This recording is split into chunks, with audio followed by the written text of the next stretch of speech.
560, 96.1 FM, and 87.7 FM. This hour of Sports 56 Happy Hour is brought to you by MemphisFarmers.com. Insurance coverage backed by a local agent and a brand trusted nationwide. We are farmers. MemphisFarmers.com. Check it out right here. Ladies and gentlemen, and now, The only man to give death a near Johnny experience. Johnny Harden. Yo, yo, yo, yo, welcome in a little Sports 56 Happy Hour, and I know it's been a rough morning. I know it was a rough night, 0-3, but guess what? Grizzlies got 5 more games, people. Relax. Everything just, what's that dude? Remember Aaron Rodgers years ago? Relax, dude. I'm going to date Danica. They're going to take me off in Green Bay and get Jordan Love, but relax. Just relax. So, Grizzlies fans, relax, because I thought about this. Dude, we got a lot. This is a young team. I saw somebody tweet out how long it was before Mike Conley. 4 seasons before he got any playoff experience. Ja Morant is a rookie. Taylor Jenkins, I talked about it yesterday, is a rookie. They're getting experience. There's, yes, right now, are they not looking good? No, but they're also learning about playoff basketball. And we're going to talk at 1:30 with the very own The Fish Nation at Twitter. And, of course, it's the very one, the only, Rob Fisher, the man with probably the best shoe game in the city, period. Plus, he's a.k.a. Hatchet Man. And you know him also as a sideline reporter for the Grizzlies and pre- and post host on, of course, Fox Sports Grizzlies. And, by the way, I'm fired up to talk about him. To talk with him about this because he kind of brings more of a sense of calm, at least. When you talk to him, you understand. So at 1:30, if you're on that ledge, I can tell you after 1:30, Fish is going to help pull you back in because what he says makes sense. A lot of people I've talked to, I do feel a lot better. Think about this team where they were. I mean, COVID-19 stinks. It's the worst thing in the world. But the Grizzlies, if they played this thing out the rest of the last 17 games, they had a rough schedule. They were going in the wrong direction. They had some injuries. And plus, they're in an environment where it feels like every game is a playoff game for at least them. Like, look who they've played. Look how they've had the overtime. You know, the Dylan Brooks game. You know, sorry about that. Don't, hit Rosen right. Man, don't even get me started. And then, of course, last night was just, let's be real, Zion was awesome. And when you shoot 43 pointers and you hit 12, you're not going to win basketball games. So I'm just going to tell you all that's a simple way to look at it. But I have Rob Fisher, and we got baseball, we got Tiger basketball and Tiger football news. And, of course, we'll also talk a little NBA bubble with my man Terry Davis at 2 o'clock. So Sports 56 Happy Hour is locked. It's loaded. I hope you're chilling and listening. I hope you realize, all you AM 560 people out there, we're on 96.1 FM, 87.7 FM. And for you youngsters, make sure you got us on the Twitter, the Facebook, the YouTube, Periscope, Instagram. It's Sports 56 WHBQ. And I'm at Johnny_radio. Give me a follow. And don't ever forget my man, Gabe Kuhn, at G_Kuhn71. That's KUHN. Gabe, what's up, my friend? Man, I don't know, man. Good to be alive. Good day. Yeah, it is. Grizzlies did not play overly well last night, Yeah, or the first 2 games. That's an understatement. But you know what? I don't know. We have sports. 5 more games. The one thing I can say is we have sports, and I feel blessed for that. I know there's a lot going on in the world. I don't know if you saw the explosion today over at the in fireworks Beirut. Beirut today. Yeah, dude, that freaked me out. Wow. Did that look like fireworks to you? That looked like more than fireworks to me. Bro. But I don't know the size of fireworks that they have in that place. But if it made an explosion that big, they better be huge. Let me just tell you something. If fireworks are doing that, I don't care how many you got. Like, you could put a whole room of M80s up in this joint, I don't think, and it would make no bomb look like that. I mean, this is something, I'm being dead serious. If you saw that, Gabe, you were 100%. Terrifying. For like 45 minutes, I was doing this. You're just sitting there stuck with your mouth open going, and like you don't know what's, and they keep saying fireworks, and like you're like, fireworks? Everybody who was taking video, too, they looked like they were about a mile and a half off. and it looked like shook a them. plume, yeah. It shook them. It was like a what do you call it? Mushroom cloud. It was it was scary. Scared terrifying. the bleep out of me. Terrifying. It really was, man. And by the way, you know what else is terrifying? My Braves pick for the World Series. Oh, Soroka. It went down like you know it's over, right? Hey man, but they've been actually streaking. They've been playing pretty well lately. As much as dude, without their best pitcher, like who are they going to fill that role? With Fulte down we're gonna get and like on assignment. Felix Hernandez, who's now way over the hill. Cole Hamels, who's also over the hill, is going to fill that. No. Oh, who did they just send down? Fulte? Yeah, like you just mentioned right now. Oh, my God. Don't bring Mike up. No. Fulte can't do jack, dude. They sent him down so fast after that game, like his head spun. Like, and here's the thing, too, and you could probably speak to this. Like, a pitcher hurting an Achilles? Dude, he was running. How does that? But how do you come back from that to push off of the mound? And let me tell you that something. is. You mentioned it.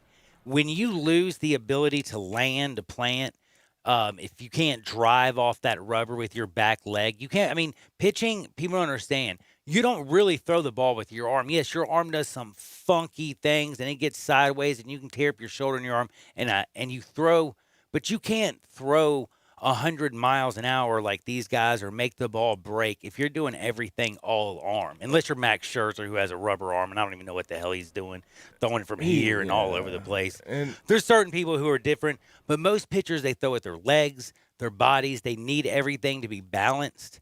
And when I don't know how Mike's ever going to be the same. You hit the nail on the head. This young kid who was getting ready, I mean, he was 6th last year in the Cy Young, was the best pitcher for the Braves. This young kid was getting ready to elevate. And right before takeoff, it feels like somebody robbed him because I don't know. Like, you know, even in basketball, like you talk about, is this guy going to come back and be the same? And everybody's like, well, dude, you don't have to be that athletic to play baseball. Look at John Kruk or something. Dude, he's pitching. I'm talking about pushing off, landing, the whole situation. It'll change everything. Once you change your landing or your drive, your elbow, next thing you know, your elbow's injured or you start throwing your shoulder. I mean, you can have so many different problems. How uncommon it is, though, too, in baseball. But, like, in any sport, when you look at an Achilles injury, like a torn Achilles, like, that person never really can come back the same. But the one thing I can say is, like, the MLB, I don't know how often we've seen that.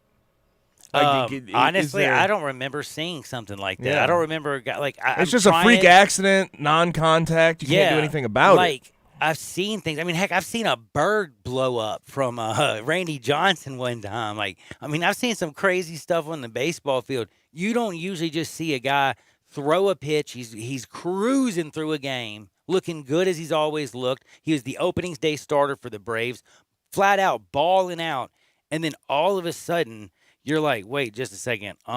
Please tell me, did he just fall to the ground?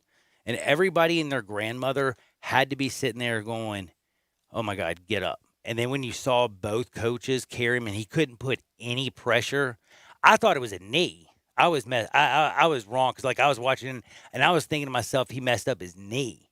I didn't think of ruptured Achilles. Like, you just don't think of that. It's weird, too, because I have buddies who have actually torn their Achilles, and they say it like it's not the most painful thing when it happens. It feels like you just got, kicked in the back of your heel. And that's it. Like, it doesn't feel that bad. And then, a day later, you certainly feel it. Dude, I'm just telling you one thing. If you're Alex Anthopoulos, the general manager for the Braves, you got to be thinking to yourself, what the bleep? The Mets just had the crazy stuff with Cespedes. We're actually getting going. Acuna's starting to get going. We got a team. Freddie Freeman, we thought this man almost could have died from COVID-19. You know what I'm saying? They've done a good job of avoiding everything. And actually, the Braves started to look like they're cruising.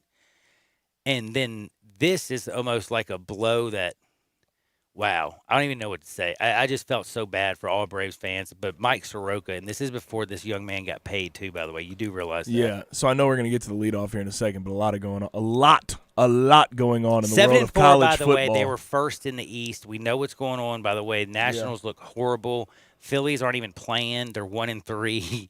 The Mets are 4-7 in a disaster. The Marlins are going to be kicked out the league. It looked like the Braves were going to be handed. Here, is the East. But it doesn't matter because now without Mike, you get into the postseason, you're going to get your tail whipped, like I said, rolling out Cole Hamels and Felix Hernandez. So, but also along the lines of a lot going on in the MLB, a lot going on in college football. A whole scary. lot. Yeah. A whole lot. Gary Patterson, you get to look at that. Of course I did. That'll be in That's going to Hardwood. be definitely in Hardwood. By the way, I do have to say, man, fascinating stuff because I hate to say this, as much as this team this year, if they do get to play, you got a locker room divided right now. He talked about meeting with the security council. I mean, the senior leadership council or whatever how to move forward. No, you got a dude on Twitter calling one other dude soft and saying, yo, he didn't call you this. He was saying, stop saying this. You got another dude, and you got people on both sides. I went through it last night, and it's like you got half the team liking and following one dude, and the other half of the team is liking and following another dude. And let me tell you something. If you got a team divided, you ain't got a team. That's why they say, man, if you got two quarterbacks, you ain't got one. Don't mess that one up. But you know what? I got to tell you something. Gabe, I'm in the box, brother. Let's do this thing. It's time for the leadoff. All right, let's go ahead and start in the NBA because I know we're going to get to some hardcore college football stuff in these next two questions. But we're 3 games into the bubble for most people, 2 games for others. What or who has been the biggest surprise to you this far? The biggest surprise. Ooh, that was a good one. I like this. Honestly, this is so sad because I shouldn't stick possibly with my own team because there's a lot of stuff that's going on. I was surprised the way the Bucks looked the other night. But, like it's the Rockets, you saw that. I was very surprised how they, with 3 minutes, had a lead. And they couldn't score a damn bucket down the final 3 minutes. And that was kind of scary. But Milwaukee's coming back, so that kind of shocked me. There's been a lot of Michael Porter Jr. Where the hell did that come from? Did you see that? No, that was probably the biggest surprise so far, period. Because, hold on, people were like, whoa, dude, was that? Do y'all remember that guy? Michael Porter? Damn! He went nuts. But You're talking about him saying population control. That's what coronavirus is being used for? Yeah. Yeah. Yeah, what about Lou Will? Is that a surprise to you? Not really. Okay, I was getting ready Not to say, particularly. I knew somebody was going to go to a strip club. I knew somebody was going to, do something foolish. There's a snitch line. I mean, Dwight Howard has been shockingly, I ain't wearing a mask. He's been completely abusive in the bubble, they say. But, hey, Lakers are making it. He's down there. But I got to say, I forgot. I got caught up with what the Grizzlies have to do. And I think the biggest surprise is how crazy, and I'm not mad about it or anything. I'm happy. And that's one thing I love about Memphis. So please don't take this the wrong way. But, man, I got into it. I was watching everybody on Twitter go absolutely bananas. Everybody's, a couple nights ago, everybody's screaming at Dylan, what the hell are you doing? But you got to realize, if you look at the past and you look at how teams were built, how long it was before a young Mike Conley got the opportunity to play in a meaningful game. Every one of these games right now are giving this young core, Brandon Clark, Trey J, Ja, all these young people to play with JV. And by the way, Taylor Jenkins is still a rookie himself, and he's learning to coach because he's been, Pop out-coached him so bad the other night, it wasn't even funny. So he's learning about what the playoffs are about. I think Ja's getting positive experience, and we have 5 more games. But that's probably the one thing I can honestly say has been the most surprising, I guess. And again, not just the fact that Michael Porter Jr., by the way, also went crazy and said some of the most insane things I've ever seen in my life. But did you see the 37-12 and 37-12 he had? Was it last night? Yeah, last night. Dude, Michael Porter Jr., 37 points and 12 rebounds. I'm still wondering, is that real? The Denver Nuggets power forward really did that? Real quick, shout out to Greg Gaston for this question, and I think this is interesting too. He said this was his biggest surprise. Do you find it as a surprise or not that there's been 0 positive tests here in the last couple weeks? It's a good answer. No. They said if you test, and if the virus is not in there, and if you check everything, if you do and follow the proper protocols, and the NBA's taking those serious. I mean, Lou got some wings at a strip club. He's been under quarantine. He has to go for 10 days. Like, the NBA is taking this seriously, where I don't think other leagues were taking it as serious.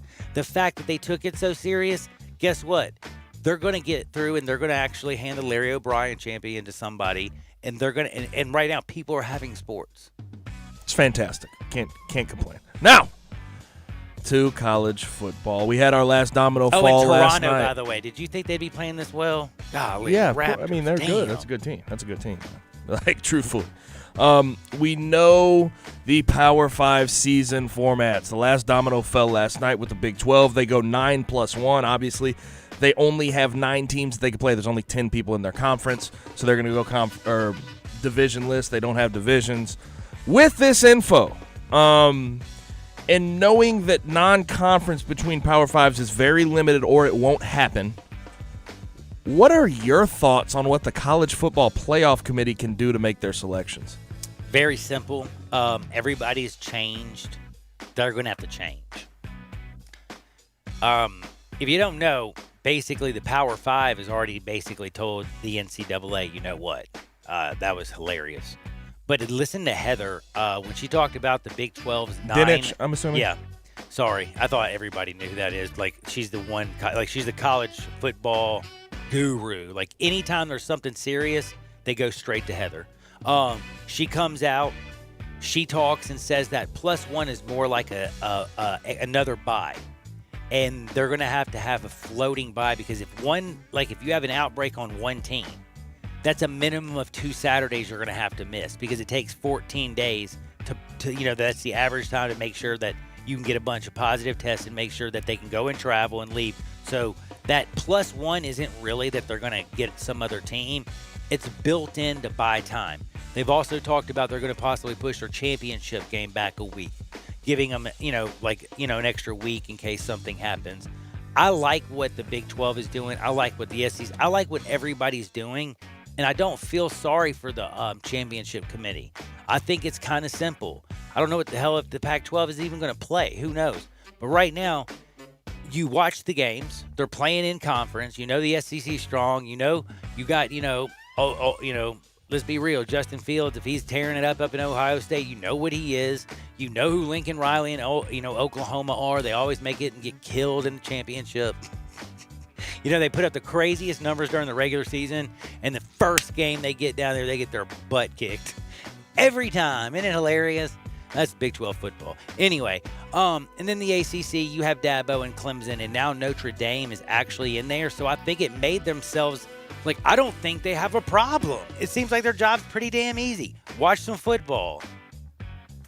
Even with no cross-conference games? Even with no cross-conference games. We already know. You know what I mean by that? Like you can handle one season with just watching them play in conference, going into a room, and then pulling out the 4 best teams, or maybe expand to 8 since they're not going out of conference, take all 5 champions, and then pick 3 teams just Now, I do blind. think personally, it's going to 'Cause you're come not down to gonna a have bowl power games. rank. It'll be a power ranking, so to speak, in that teams with 1 loss or 2 losses are going to be completely eliminated.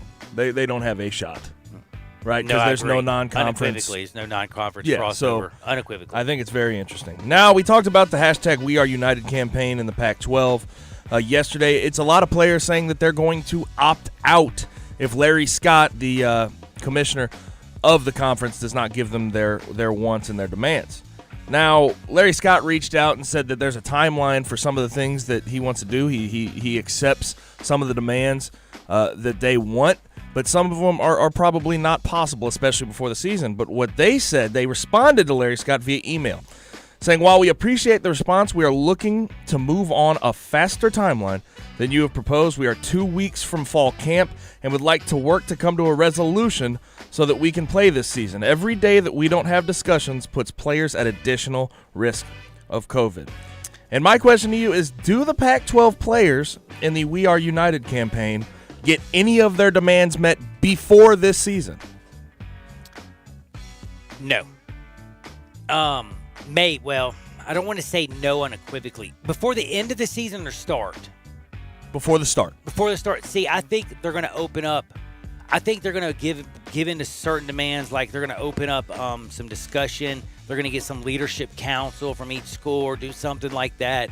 You know, listen, these people they aren't going to really give that much. I ain't going to lie. I think both people are going to call each other's bluffs. Like, I hate to say that. I really do. I think the Pac-12 is going to be like, y'all know how long y'all get to play football. If y'all want to play this football, coronavirus, next year we go out and get a whole recruit of new kids who actually do want to play some football. And that is also a very big problem, is it not? Because that's where the college football, I think that's where they've got their basically gravitas and why these coaches feel so empowered. Because you know what? They'll grab one kid, they'll throw that 5-star kid out, and they'll grab another 5-star kid and fill him in. Because damn it, that's how it is. That's why I used to talk about I can't stand Lou Holtz. Not because of the way he talks, because I've talked to a few people who played for him, and he literally, they say, didn't give a damn about his players. Blown out knee, does not matter. Whatever. If you can't play and you can't help us, get out of my damn way. And he was about winning. And yes, that's the way he was, but that's how it was back then, and it stinks. It doesn't work today, but I do have to think some of the heads out there in the Pac-12, they aren't going to give in and be the first Power 5 conference to open up this gate to where it just comes rushing in. I'm telling you right now, they're going to wait this Jun out, even if they have to miss this entire year of football. Ain't like they've made the Final Four anyway. And even if some of their best players have to opt out. Mm-hmm. And by the way, NC, a couple players have already opted out. You notice that? Yep. Minnesota, Rashad Bateman. Yeah, best wide receiver in the league, don't you think? Yeah, transfer kicker from Vanderbilt. Whoa, what? Yeah, there's a transfer kicker from Vanderbilt that has opted out. Are you serious? I didn't know that one. Yep. But Rashad Bateman's a huge blow to them. Wasn't he the big? Him and Tyler Johnson. Tyler Johnson at Minnesota.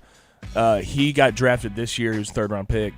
And Rashad Bateman was a guy that you look at, probably a first-round pick next year in the draft. So I understand his opting out. But do you know what I do have to say? Who handled that? Who handled that unbelievable? Did you see how that situation was handled by him, his team, and his coach? And Who's his weirdly, coach? He likes to row that boat. Yeah, dude. Yeah. He's gonna row and that also, boat. I think Caleb One Farley, of who the was classiest guys out there. Yes, Caleb Farley, who's one of the first guy to opt out, a cornerback, first-round guy from Virginia Tech. Justin Fuente actually responded today, and I was surprised with how well he handled it as well. I didn't see his response. He's had some weird takes in the past. I got coached by the guy. I'm not gonna. I want to know. I'm not gonna hide it. Sorry. But he said that he understands. He's looking out for the best interest in Caleb Farley, and it was sort of a breath of fresh air. That is really nice to hear, by the way. Again, like I said, I was very surprised. I do got to go take a break. Coming up next is Rob Fisher. It's time to talk about those Grizzlies. 3 games, not so good. But guess what? 5 games still to go. Plus, look at it like this. They're getting so much experience. This is such a young team. I know we got wrapped up, just to win these 3 games, lock up that 8 seed.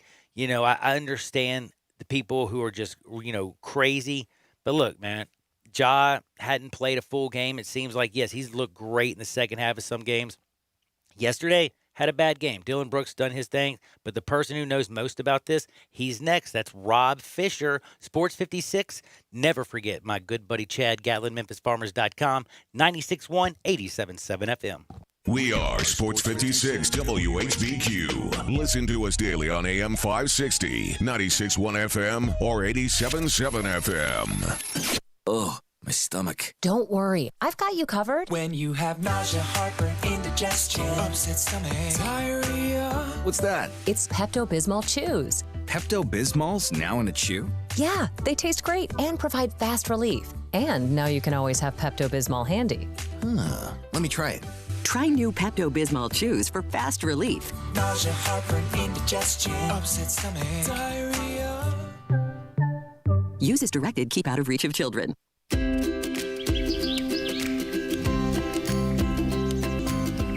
Summertime and the living is easy. No more cutting or paying utilities. Literally, you guys, Town Village Audubon Park, nestled in the heart of East Memphis, located corner of Park and Cherry, is a beautiful residential neighborhood. Looking for a great place to retire, but you still have a very active lifestyle? Then visit Town Village. Only requirements that you're 55 plus. Prices per month starting at $24.50. The Gourmet Chef welcomes you to visit our restaurant and bistro. Package includes 3 complimentary meals per day, maid service, free local transportation, monthly coffee club, themed dinner parties, lots of fun. Visit us and call Daniel or Bo at Town Village Audubon Park at 901-374-7342. There's no place like home. Town Village Audubon Park. We are Real Sports Talk. Sports 56, 96.1, and 87.7. Available on your radio dial at 560 AM, 96.1 FM, and 87.7 FM. As well as online around the world at sports56whbq.com. Take us with you everywhere on your phone or tablet by downloading the Sports 56 app. And at home, tell Google or Alexa to play Sports 56. Wherever you are, stay tuned to Real Sports Talk. Sports 56, 96.1, and 87.7. I Buy Houses, 901-406-1101. That's 901-406-1101. I Buy Houses. I Buy Houses will buy a house in any area, in any condition, and yes, it's guaranteed to close in 5 days. If you need to sell your home quickly, call 901-406-1101. If you've been through a divorce, if you lost your job, if you're tired of renters, I Buy Houses can get you your money quickly. I Buy Houses will buy your home in Shelby County, DeSoto County, Memphis, Bartlett, South Haven, Horn Lake, Olive Branch, anywhere and everywhere in between in any condition. And yes, they're open 24 hours a day, 7 days a week. I Buy Houses, 901-406-1101. That's 901-406-1101. Grab that pen, 901-406-1101. I Buy Houses. Got something you want to get off your chest? You better have a backup plan. Want to join the conversation? Someone needs to tell him he has to grow up. Join us on the First Bank phone lines at 360-8255 or the First Bank text line at 67129.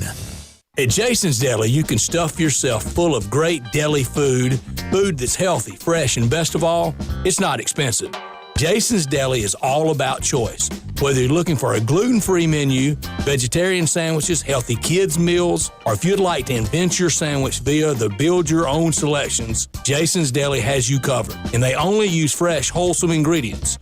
Choose from the club and specialty sandwiches, paninis, wraps, soups, salads, pastas, and much more. I love the cleanliness in the restaurant, the hospitality, and of course the cost. They have a huge salad bar and great soups, including Southwest chicken chili, fire roasted tortilla, organic vegetable, tomato basil, and many, many more. And if you're planning an event, their catering department is fantastic and can handle any size party. Go check out Jason's Deli's 4 locations. On Ridgeway in the Park Place Center, that's my favorite, on Germantown Parkway in Cordova, at Poplar and Highland, and on Goodman Road in Olive Branch. Welcome back to Sports 56 Happy Hour with Johnny Radio. Kick it over here. This hour is brought to you by MemphisFarmers.com. Insurance coverage backed by a local agent and a brand trusted nationwide. We are farmers. MemphisFarmers.com. Thick and thin, I'm your pusher man. I'm your pusher man.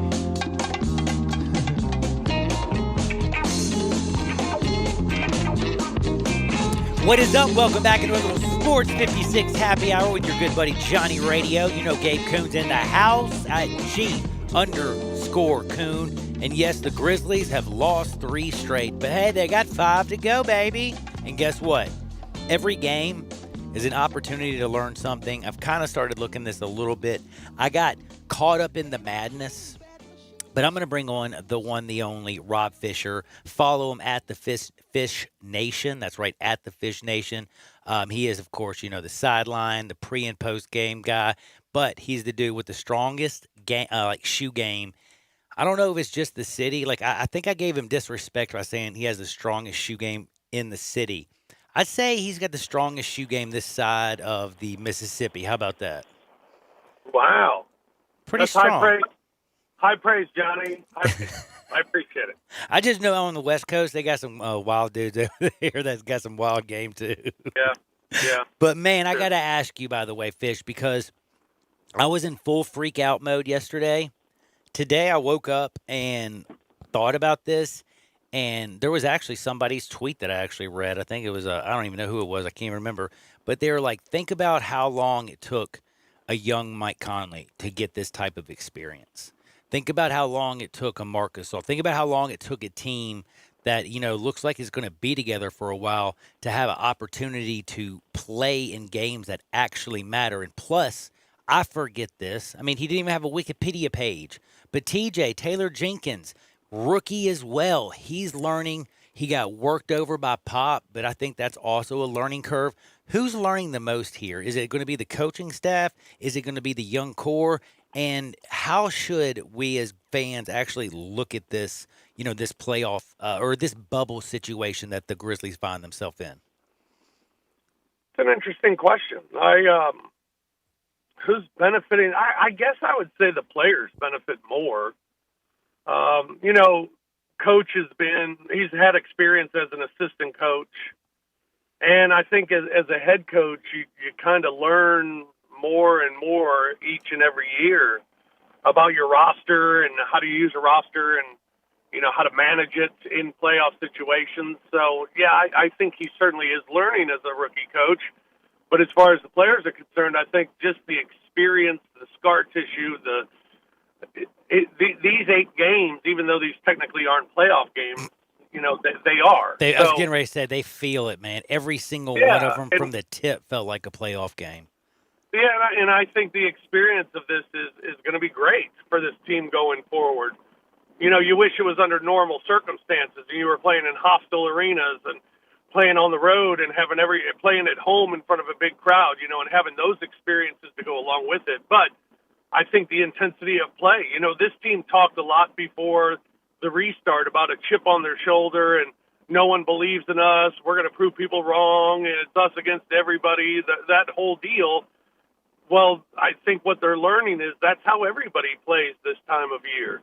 And when games are on the line, that's how you have to play, but you have to even play above that. And I think that's what this team is certainly learning in this Orlando experience so far. And, hopefully it's a learned experience that's going to produce some wins here going forward. I think you're exactly right. The one thing is, though, it does stink going out 0-3, starting 0-3 and everything. Yeah. But like you said, they got 5 games to go.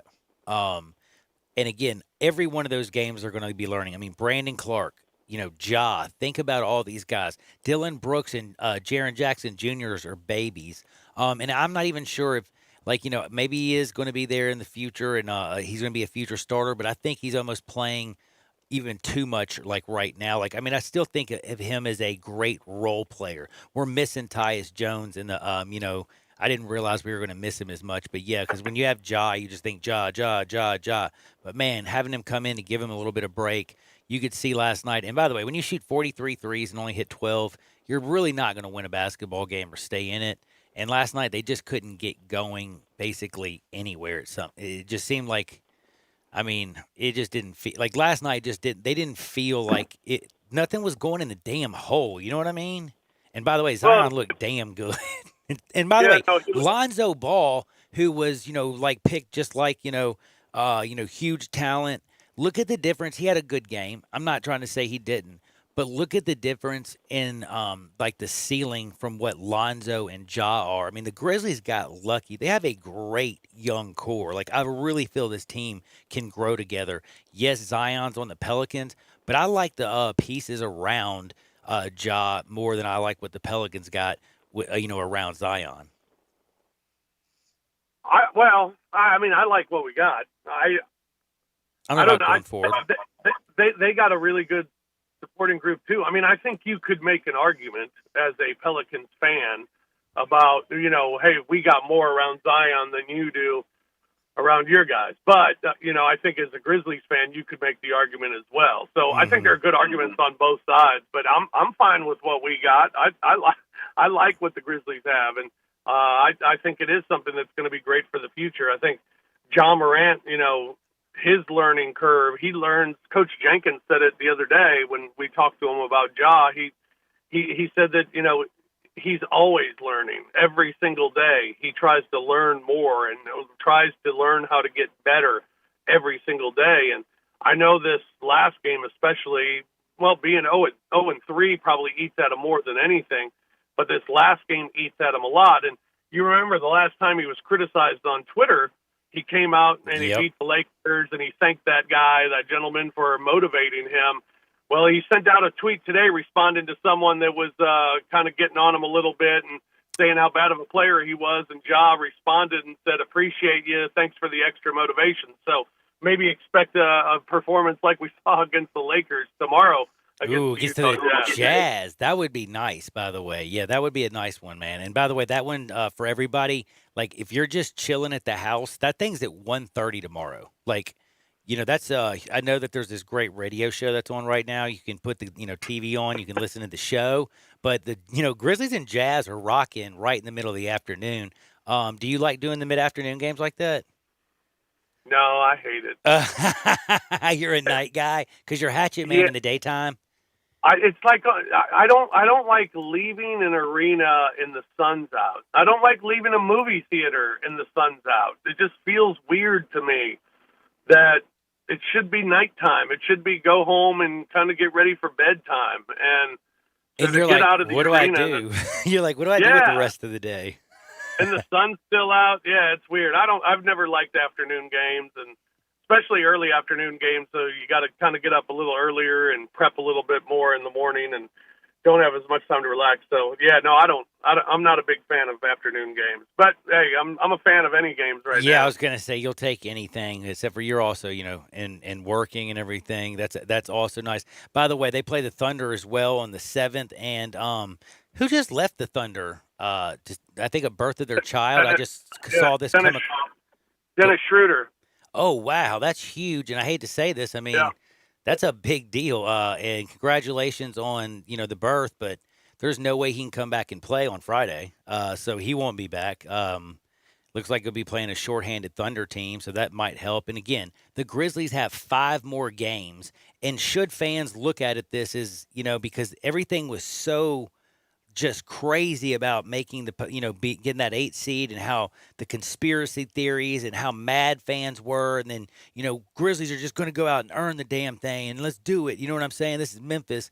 You can try to stop us, blah blah blah. But then I got caught up in all that that talk and reading on all that stuff on Twitter. And again, I read a great tweet that just says, like, you have to understand this is such a young team, and look at the nucleus with a young coach. But think about the experience that they're gaining and what this does for, them just kind of basically launching off for the next, 3 to 5 years of just amazing basketball. And I kind of like that.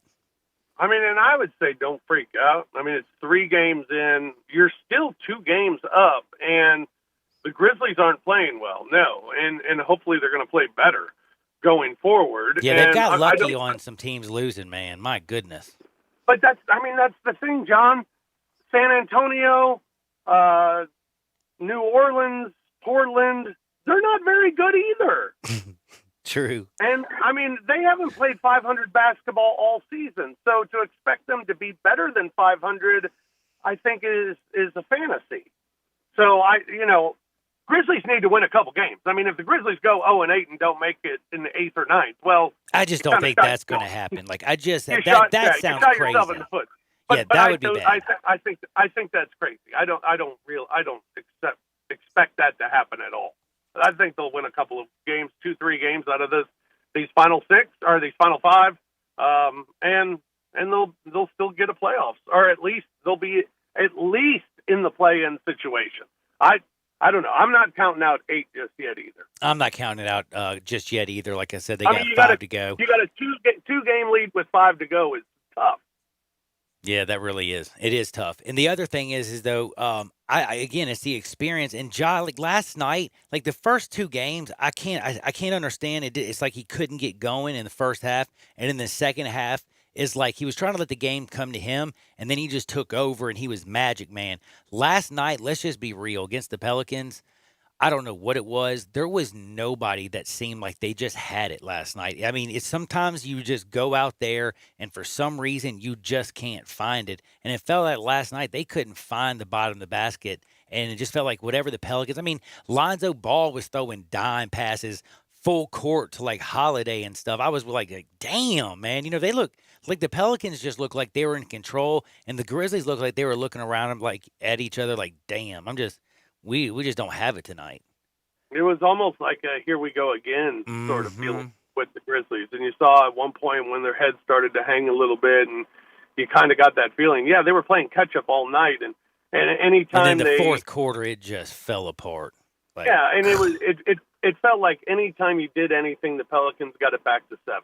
Anytime you did anything, the Pelicans got it back to 7.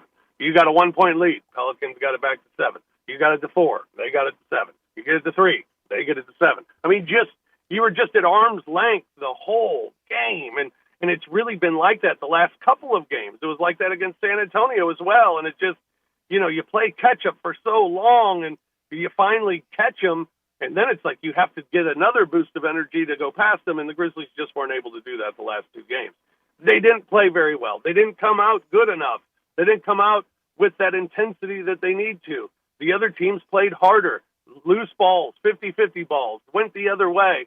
I mean, all the little things it takes to win in playoff-type situations, the Grizzlies aren't doing it, and they need to do it, and I think this is something that they're learning every single day. And, hopefully it's a quick learning curve for them that they can come out and do it against the Jazz. Man, I hope you're right. I can't wait to see him play the Jazz, and I like the extra motivation from Ja because, he usually doesn't have 2 bad games in a row. But I got to ask you, when you watch Zion, what did you think when you just totally watched him actually? Because, was it for a full game?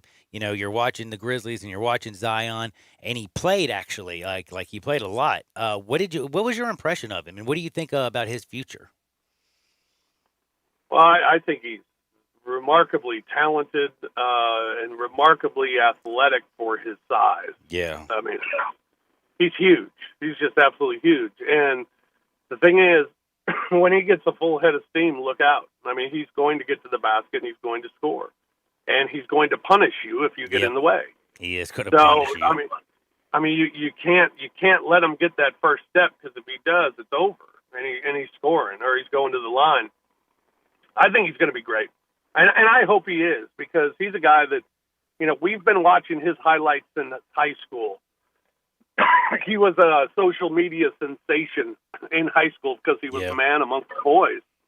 And in college, he was amazing to watch. And blew out his shoe, Yeah, and you hope it translated to the NBA. You hate that he had a couple of injuries, but I hope he's good. I hope he's the dynamic player that we've been watching for, since he was a kid. And he turns out to be that. So I hope he's great. I think he's got potential to be great. Absolutely. Interesting. I think he does too. I think he does too. The only thing that scares me is that body and that size. God forbid he takes a bad injury to the lower extremities of his body and he loses some of that athleticism. He will be a totally different player with his height, because that will end up becoming something that is a problem. As where I look at Ja, at least I don't know. I mean, the same thing could happen, but man, he just looks so damn good out there. I just love him. JV's playing well. Jackson, Trey J is doing his thing, and then Dylan Clark, he's been really good. So I love this just young core, But I'm wondering, do you think TJ do you believe he's properly using him? Yeah. I mean, Jaren and Ja are I think we've seen it. They're the ones that are leading the way. Now, Dylan Brooks got himself into some hero ball the other night. Yeah, the other night, man. There's no way he should take that many shots, man, especially when he's not making anything. Yeah, and, so you want Ja and Jaren to be your go-to guys, and, or the guys that you go through in late-game situations. And I think the Grizzlies have done that for the most part and gone to Jonas. I think when you talk about utilization and,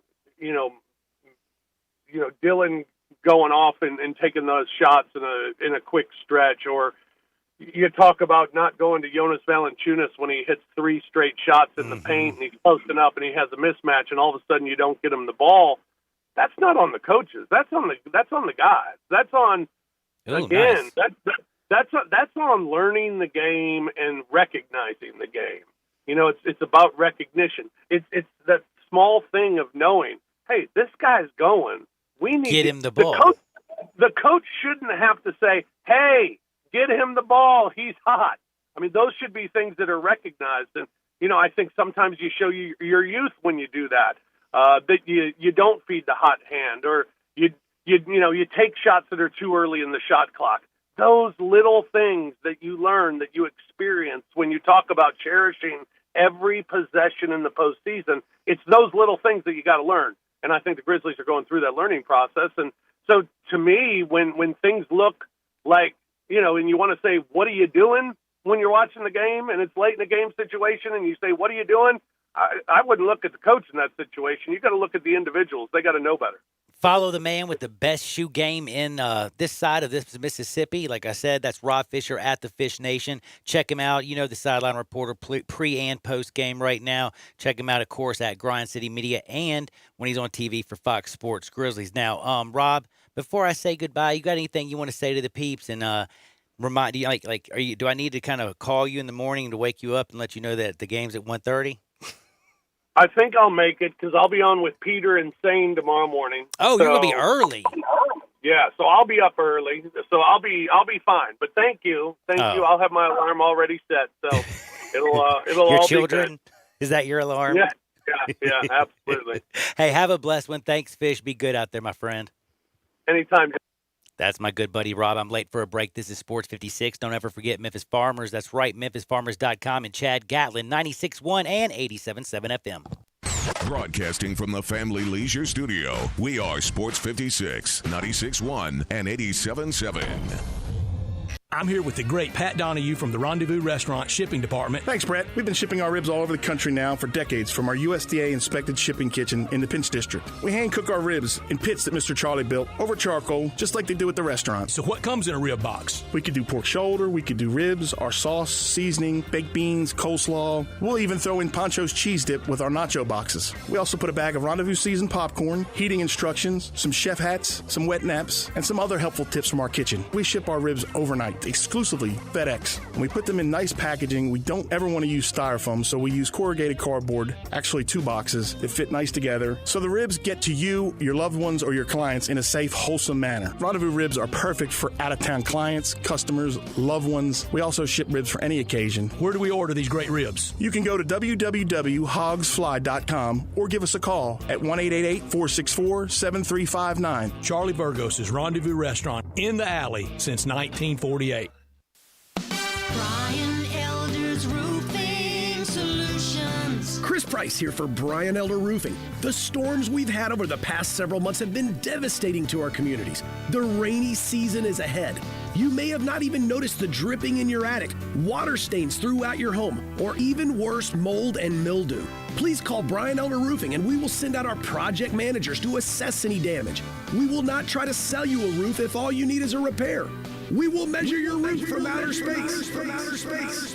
0% for 60 months, even no payments till 2022 are available with approved credit. If you've noticed missing shingles, water stains, leaks in your roof, call us before you call your insurance company at 867-0303. That's 867-0303, and we will provide a free, thorough inspection of your roof's condition. Call 867-0303. Brian Elder's Roofing Solutions. Looking for a great place to deposit your money? Try First Bank. Competitive CD rates, a money market that moves with Wall Street prime and interest-bearing checking account options. Not to mention their friendly bankers who make decisions locally. To find out more, stop by one of First Bank's 3 local branches. 6482 Poplar Avenue, just east of International Paper. 8398 Highway 64 across from Wolf Chase. And 6280 Highway 64 in Oakland. Or visit firstbankonline.com. Member FDIC. We are Real Sports Talk. Sports 56, 96.1 and 87.7. Available on your radio dial at 560 AM, 96.1 FM, and 87.7 FM. As well as online around the world at sports56whbq.com. Take us with you everywhere on your phone or tablet by downloading the Sports 56 app. And at home, tell Google or Alexa to play Sports 56. Wherever you are, stay tuned to Real Sports Talk. Sports 56, 96.1 and 87.7. Welcome back to Sports 56 Happy Hour with Johnny Radio. Kick it over here. This hour is brought to you by MemphisFarmers.com. Insurance coverage backed by a local agent and a brand trusted nationwide. We are farmers. MemphisFarmers.com.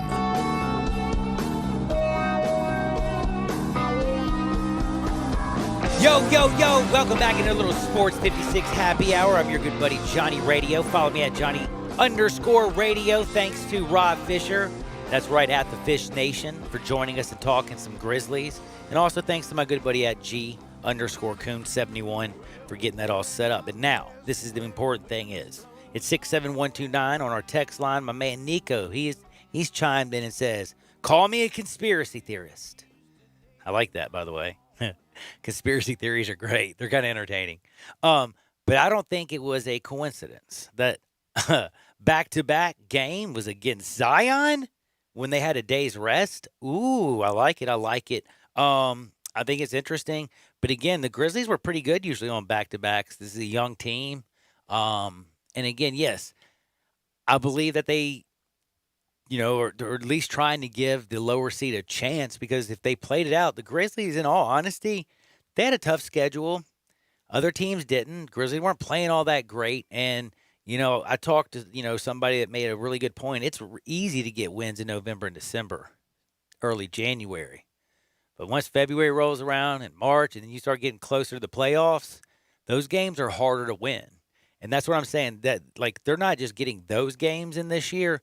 Like Zion, TJ, it's almost like two different seasons. They're learning a lot, and maybe it is a conspiracy theory to get in Zion or whatever, but I don't think they're going to beat them two straight. I've said that. I still think they got 5 games to go. They're going to hold on. They've been very lucky. Teams have been losing. They beat the Grizzlies, but then they lose. They beat the Grizzlies, and they lose. So the people behind us, Fish said, it ain't like Portland, San Antonio, and the Pelicans. Who is the most great. Scary team, though, behind the team them? That the 8 seed's going to play, the Lakers? Who's the most scary team behind? Who's the scary team behind the Grizzlies? Portland. I think it's Portland as well. Yeah. I mean, the guard play mixed with Nurkic coming back. I agree. They have the team where I think if they got into that series with the Lakers, they'd have the chance to win the most games. I actually agree with what you just said. That makes a lot of sense. But at the same time, their schedule is not the Pelicans' schedule. Could go. They don't have an easy one. They could go nuts. You know what I'm saying? Like, they can straight up go off. And again, you get Nurkic worked back in there. Oh, my goodness. Anyway, point is, I got to say this before I get off this. We're about to talk with Terry Davis, and we got to talk about baseball. I didn't bring it up because I want Grizzlies, at least Rob Fisher, who's, a Grizzlies man, but he's a damn St. Louis Cardinals fan. You know what I mean? And he loves baseball and the bad news from St. Louis. That's why I'm telling you, people, if you're a baseball fan, watch it like it's your last almost, because I don't know if baseball is going to go much longer. I'm praying it is. They're trying to save it. But even Rob Manfred came out and said he's not sure, and he said it's up to the players. They're going to have to start being more responsible. Basically, I think calling out teams supposedly going to certain places that shake and other places that gamble. Stay away from these type of situations. By the way, if you didn't know, Yadi Molina, he's got it. Cardinals series is postponed against the Tigers. You got the Phillies and the Marlins series already postponed. You have, the possibility of other things being postponed. They're throwing things around. They're switching things up. Oh, the Phillies and the Yankees, they are making up a game tomorrow, I believe, because just all this stuff that's going on, baseball's doing their best. But, man, you see what's happened in the Marlins. You have one little outbreak, and the whole team goes crazy. You've seen now 13 positive tests. I don't know if y'all realize this, Cardinals, but right now, between coaches and players, 13 positive tests for the St. Louis Cardinals. Guess what? Yadi Molina being one of them. But I will tell you this. Did you hear what he said today? I have not. Paul DeJong as well. And Paul DeJong. I didn't know that Paul DeJong had it, because the only person that I knew that who had come out on Twitter and started talking about it, it's probably because the only Cardinal I follow is Yadi. But he's like, I know I got it. Paul DeJong, and now he just posted it. So of the previous 13 cases, you got Cody Whitley, Junior Fernandez, Paul DeYoung, Armando Sosa, and, of course, Yachty Yachty likes to potty, and then a bunch of coaches and stuff. Right now, so far, a few people are experiencing headaches, coughs, sniffles, low-grade fevers, nothing too dangerous. Yachty says he feels like he's going to be asymptomatic. He's not feeling it, even though he's positive. He's 38 years old, but he says, I can tell you this. I will do everything I can to make sure that I'm back on the field this season. So I kind of like that. That gives me at least hope. For sure. Hopefully they recover and handle that. But the SEC, Ole Miss has just announced. Oh no. No. It's just that their new practice start date for fall camp is now August 17th. Before, when the original start date of the season would be September 5th, they were going to start on August 7th. But since it will be September 26th. Yeah, since it's September 26th, they'll be starting on August 17th. Amen. Congratulations. We got a date. Looks like the SEC, I actually like what the, I can't believe I'm saying that. I think the Big 12, I think the Power 5 actually is making a lot of sense. I think it's going to be simple. And again, if you're ever going to expand it, I don't think you can have bowl games, people. You're not going to have people. This is the 1 year to go to 8. Get a little extra money, television money. I know y'all are worried about money. Also like the fact that, you kind of building in a 2-week bye and can push back a series. Terry Davis coming up next. Sports 56, 96.1, 87.7 FM. Great news, sports fans. The Butcher Shop Steakhouse is now open for dine-in service. Make a reservation and enjoy a mouth-watering steak dinner. Or, if you prefer, take it curbside. In addition to their fantastic steaks, the Butcher Shop Steakhouse has a variety of entrees, including Canadian lobster tail, crab-stuffed shrimp, pan-seared red snapper, and fresh ground steak burger with portobello mushroom sauce. Planning to cook out? The Butcher Shop Steakhouse offers a great selection of fresh Angus beef, hand-cut steaks and burgers, lamb chops, Atlantic salmon, and more. Make your reservation for dine-in or pre-order for curbside pickup. The Butcher Shop Steakhouse, dine-in, curbside, and delivery. Plus, enjoy the sizzle of top-quality Butcher Shop steaks on your own grill. Call us at 757-4244 and visit our website, thebutchershop.com, for menus and more. The Butcher Shop Steakhouse, Walnut Grove and Germantown Parkway. Texting enrolls you into reoccurring automated text messages. Message and data rates may apply. Come on, one more rep. You got this. 10. There it is. Nice work, man. You're a beast. Thanks, man. I feel better than I have in years. And I got to tell you, taking Nugenix makes a huge difference for me. Nugenix? That's the testosterone booster with TV ads with Frank Thomas. The big hurt, right? Oh, yeah. The patented key ingredient is Testofen, which helps boost free testosterone levels and increase lean muscle mass. Well, it's clearly working for you. Hey, are they still giving out complimentary bottles for people to try for themselves? Yeah, Nugenix is a great way to increase lean muscle and feel stronger with more energy and endurance. Man, I need to get a complimentary bottle of Nugenix. No problem. You just got to send them a text. Text BICEP to 42424 right now for your complimentary bottle of Nugenix, the #1 selling free testosterone booster at GNC. Plus, text now and we'll include a bottle of new Nugenix Thermo, our most powerful fat incinerator ever, to help get you back into shape fast, absolutely free. Text BICEP to 42424. That's BICEP to 42424. I Buy Houses, 901-406-1101. That's 901-406-1101. I Buy Houses. I Buy Houses will buy a house in any area, in any condition, and yes, it's guaranteed to close in 5 days. If you need to sell your home quickly, call 901-406-1101. If you've been through a divorce, if you lost your job, if you're tired of renters, I Buy Houses can get you your money quickly. I Buy Houses will buy your home in Shelby County, DeSoto County, Memphis, Bartlett, South Haven, Horn Lake, Olive Branch, anywhere and everywhere in between, in any condition. And yes, they're open 24 hours a day, 7 days a week. I Buy Houses, 901-406-1101. That's 901-406-1101. Grab that pen, 901-406-1101. I Buy Houses. Commitment, dedication, perseverance. At FedEx, our people are our strength. Even during these unprecedented times, we are delivering medical supplies, test kits, and the things you need every day. Helping the world move forward together. Strength. What we deliver by delivering. FedEx. Chad Gatlin is your Mid-South Farmers agent, and he's easy to find. Just go to memphisfarmers.com to get a fast quote or call his office at 901-237-1176. And during this wild time we're all facing, know Chad has you covered. Whether you need to file a claim, get a quote, or just talk about what he can do to give you the absolute best coverage at the best price. Chad is a Memphis man and knows the area and that everyone is different, and he will work to make sure you have everything you need and nothing you don't. Get a fast quote at memphisfarmers.com or call 901-235-1176. We are Sports 56 WHBQ Memphis, WIVG-FM Tunica Memphis, and WPG-FLP Memphis. Flynn Broadcasting Stations. Now back to Johnny Radio's Happy Hour. Kick it over here. Kick it. On Sports 56 and 87.7 FM. Here's your host, John Harden. Gold and shackles, ball and chain. Listen to the whistle of the evening train. What is up? Welcome back into a little Sports 56 Happy Hour with your good buddy Johnny Radio. I'm having a good day. I hope you are. I know the Grizzlies lost, but don't worry. They got 5 more games starting tomorrow at 1:30, people.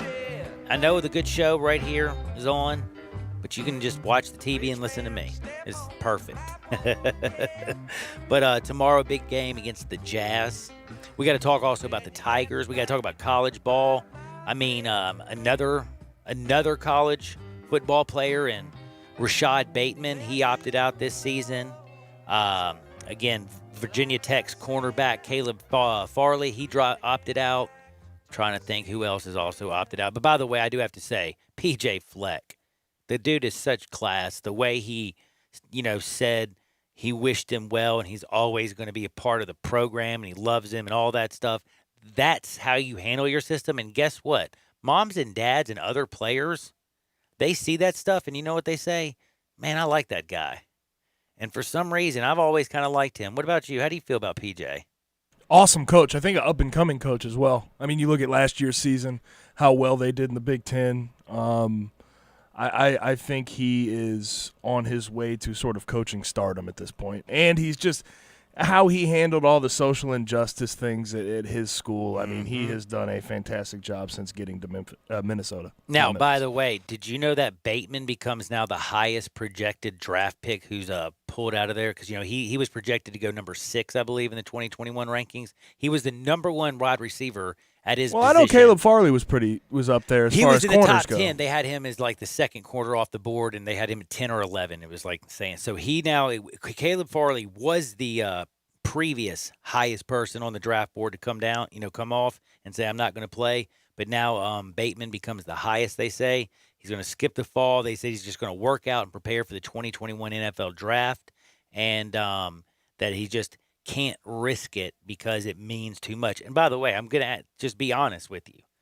If you were guaranteed millions of dollars and you've played a few seasons and it doesn't look like, and you can hear what's going on from the Pac-12 and you're looking and they're pushing all this stuff back, and like you can, look on basically anywhere and you can see what's going on. You watch baseball, it's got to scare the bleep out of you. I have to feel like this is a no-brainer for Mr. Bateman. And I just want to ask this to my very good friend Terry Davis. Does this mean that, man, if Trevor Lawrence is paying any attention and he's also seeing what's happened with Clemson and he just got engaged and he's the number 1 projected pick already, would you say Trevor Lawrence is going to back out of this bad boy? It's hard to tell with a person like Trevor because you don't know how much he loves football or how much he loves Clemson. Because he's a different cat. Because most cats in this situation wouldn't get married till 2 years into the league. He'd get married before he even gets out of college. Great point. So you just never know how he thinks because he really doesn't never tell you. He never said, I'm going to opt out. Everyone else says he should opt out. Yes. But he's never said that. Everybody and their grandmother is basically, including myself, because I'm just thinking, again, for the kid's future, like, you've already won a national championship. You don't have much more to prove. You got engaged on the 50-yard line at Clemson. You're going to go down in history as one of the best Clemson quarterbacks. And now you're going to be the first pick in the NFL draft. You see how much guaranteed money Joe Burrow got for being the first pick. He's got to be thinking to himself, dang, that's a nice looking. I mean, I'm sorry, $31 million. It'll probably be more. $31 million guaranteed is some good money, and he got 23.9, and that is Joe Burrow at signing. That ain't bad. That's not bad. It's not bad for anybody. That's what I'm saying. It ain't bad for anybody. And that has to be going through his mind too.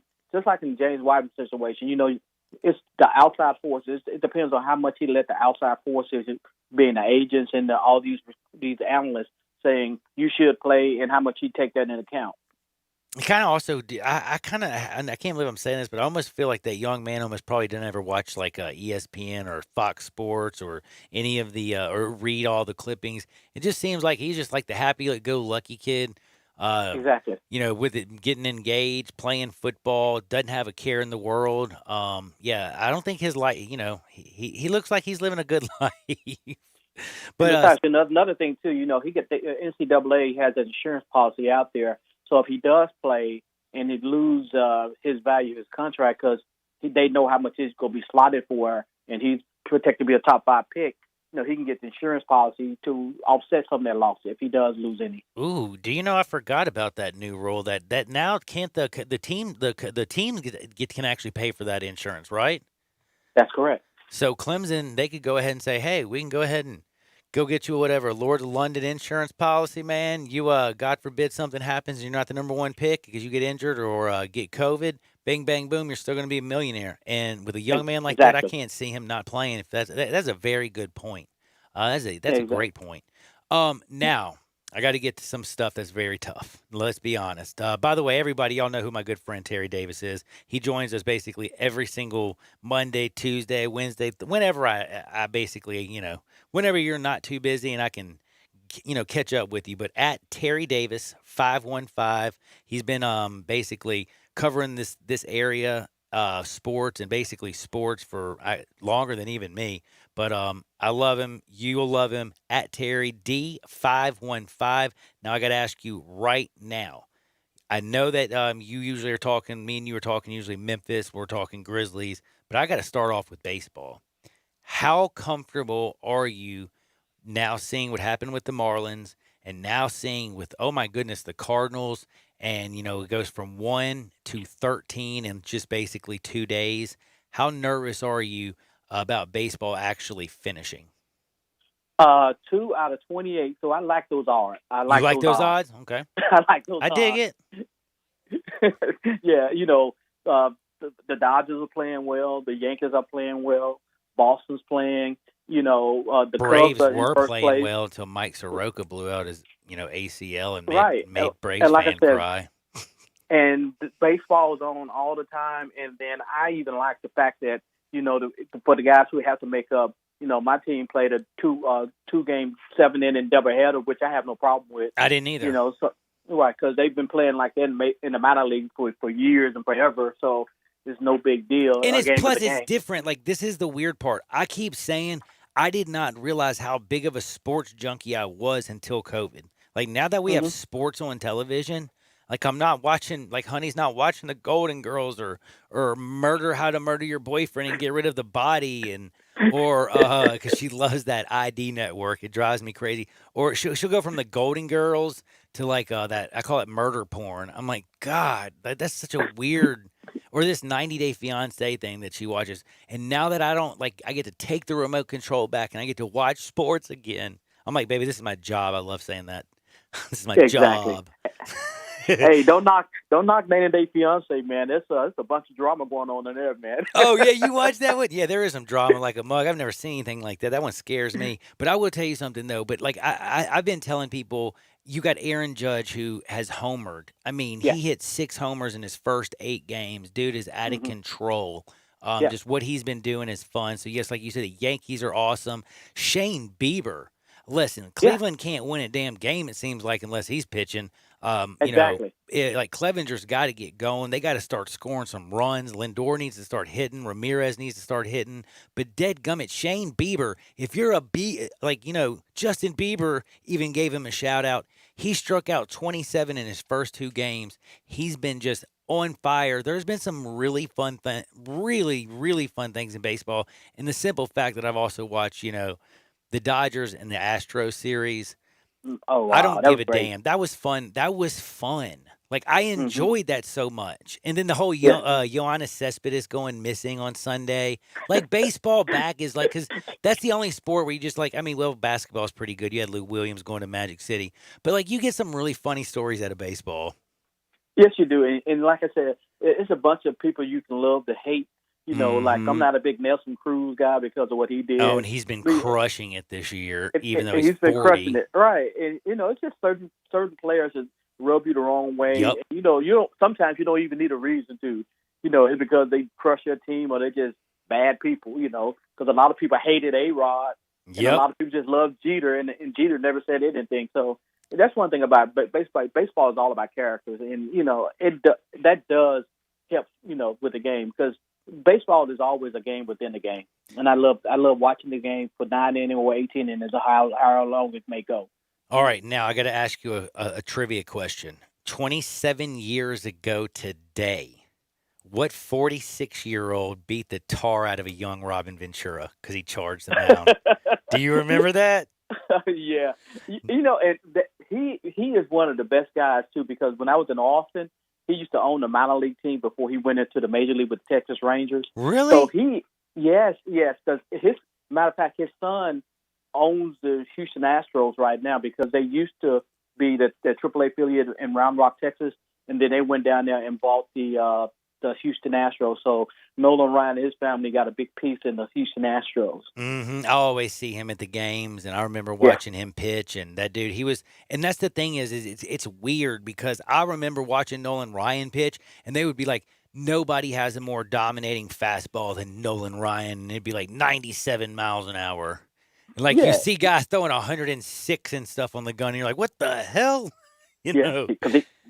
It's not how fast you pitch it; it's where you pitch it. Yep. And like Greg Maddux. Greg Maddux couldn't break nothing. He barely broke 87, 89, and that dude had the best stuff. He could make the ball break in. He could make it break out. He had more control than anybody I've ever seen. And did he not look like, if you were a batter, like there's some, like today's pitcher, they're like 6'5", 2. Yeah. Like, look at Garrett Cole. These dudes are big, strapping men.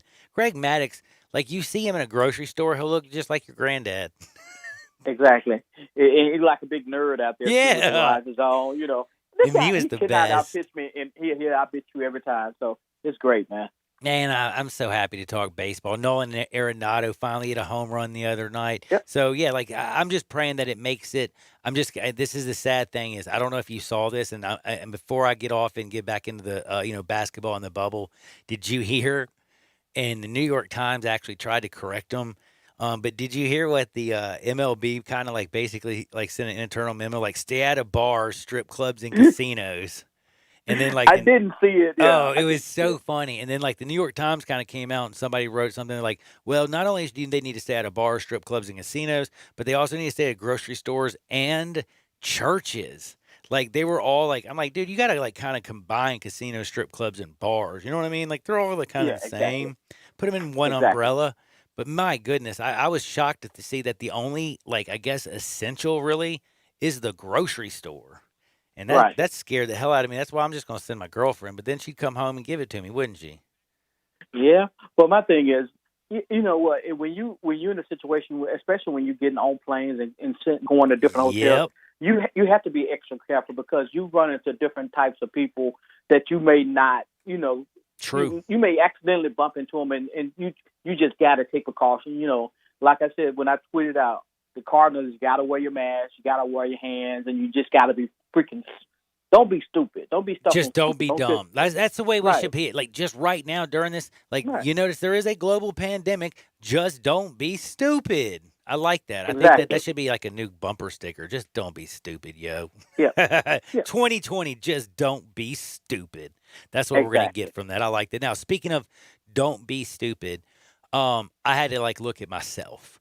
I got a little wrapped up. I got a little bit excited, you know, the fact that sports were back on. We got baseball. The bubble opened up. There's zero test. Like I almost feel like 100% we're going to see a championship. You know, the Larry O'Brien trophy is going to be awarded to somebody. I don't know. Could it be the team? Could it be the Lakers? Could it be the Clippers? Could it be holy cow, could it be that can the Toronto Raptors actually keep playing this well? Who Yes, knows? they can. They can't. Man, dude. Pascal Siakam, where'd this dude come from? Man, he's grown into a beast. Yep. And then, Giannis, I still think he's going to do his thing. But, like, the postseason looks really exciting. The bubble is working unequivocally. But I got so caught up in that 8 seed, paying attention to Portland, paying attention to San Antonio, paying attention to the Grizzlies so dadgum much that I kind of forgot something. This team is so dang young. You have to get experience. And you have to, like, even as a fan, you kind of, like, can't look at this as, like, all right, they got to get the 8 seed so they can get their brains beat out by the Lakers. No, You got to look at it as like they're getting 8 games in the bubble that are all basically like playoff games, and you're getting Ja Morant experience that he would never get. And we always forget about Taylor Jenkins. He's also a rookie too. Trey J's getting experience. Like this young Brandon Clark, everybody's getting this like crucial experience. And also, the money they gave Dylan Brooks, I hate to say it, you also see that he's going to be a good role player off the bench. Don't you kind of think? And if they bring somebody else in, because right now, really, I think a lot of people really miss the importance of Tyus Jones running the second unit. Because if Tyus was out there with that second unit, because that's what Memphis is really getting killed at. Yep. When Jaren go down, because Jaren he's been playing one of his best stretch of basketball right now. Yes. He's been staying out of foul trouble for the most part. He's been scoring points. Giannis, he's been doing what he couldn't do. Inside the paint. Ja's been, he's been up and down, but he's been pretty much consistent other than the first game. But that second unit just not able to maintain leads or keep them from going further in deficit, and then make their starters have to play a little bit harder.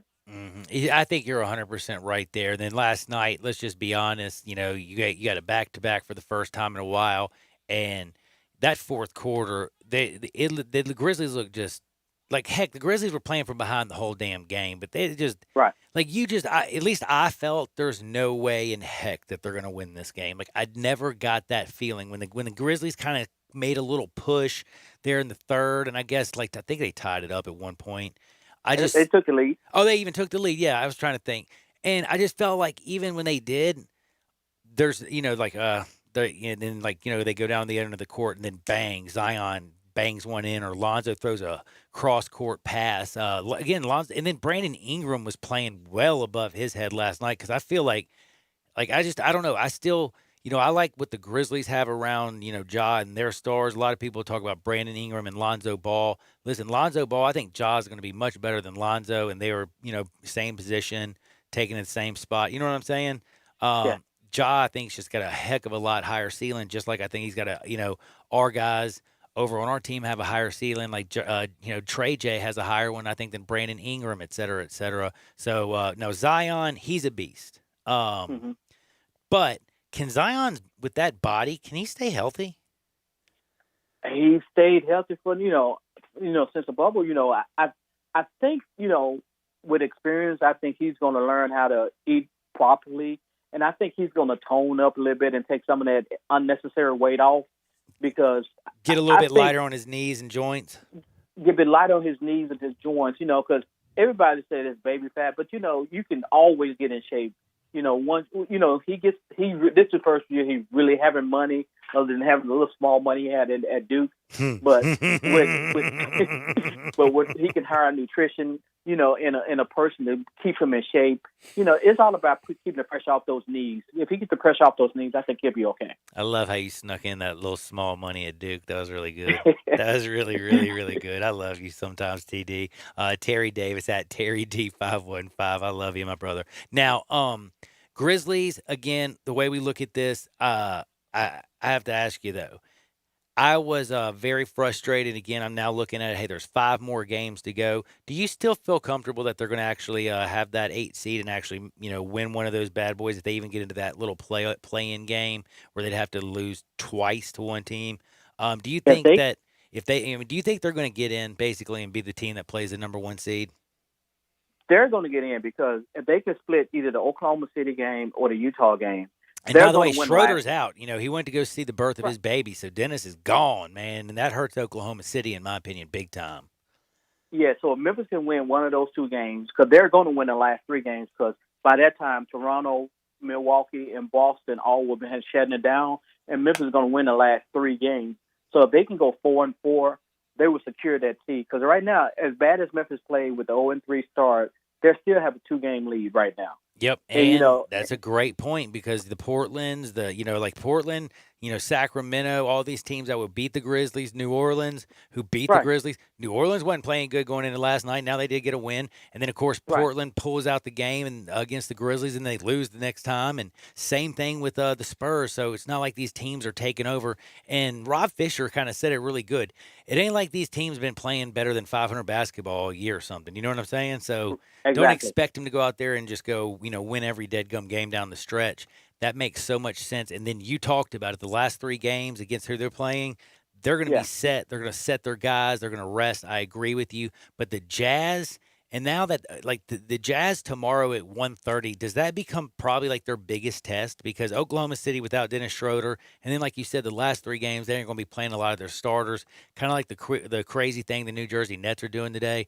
So, is the biggest game for the Grizzlies maybe at 1:30 tomorrow against the Utah Jazz? No, it's either they just have to split one of the two. If they split one of the two. If they split one of the two, if they beat Utah and lose to Oklahoma City, they still in good shape. If they can go 500, they would pretty much guarantee themselves going to play in the playing game unless something happens, which everyone falls behind because a lot of people they still have to play each other. The New Orleans and Portland have to play one another, and they're gonna eat each other up. The San Antonio and the Spurs have to play. The Spurs have to play each other, so they're gonna pretty much eat each other up. So if you can just stay 500, you will guarantee yourself the 8th spot. Man, I got to tell you, I could talk to you all day long, but before I let you go, I just got to ask you, any good news over there in the Tiger Land as we're trying to get prepared and figure out what's going to happen in football season, what's going to happen with basketball, and heck, high school is still trying to figure out. By the way, high school all across the state opened up first practices. I was looking in the Times Free Press. They had pictures all in Chattanooga. They had pictures all over the state, kids practicing. Here in the Shelby County, kids ain't practicing like that, Like, they ain't putting on pads and hitting. Things are a lot different in this part of the state.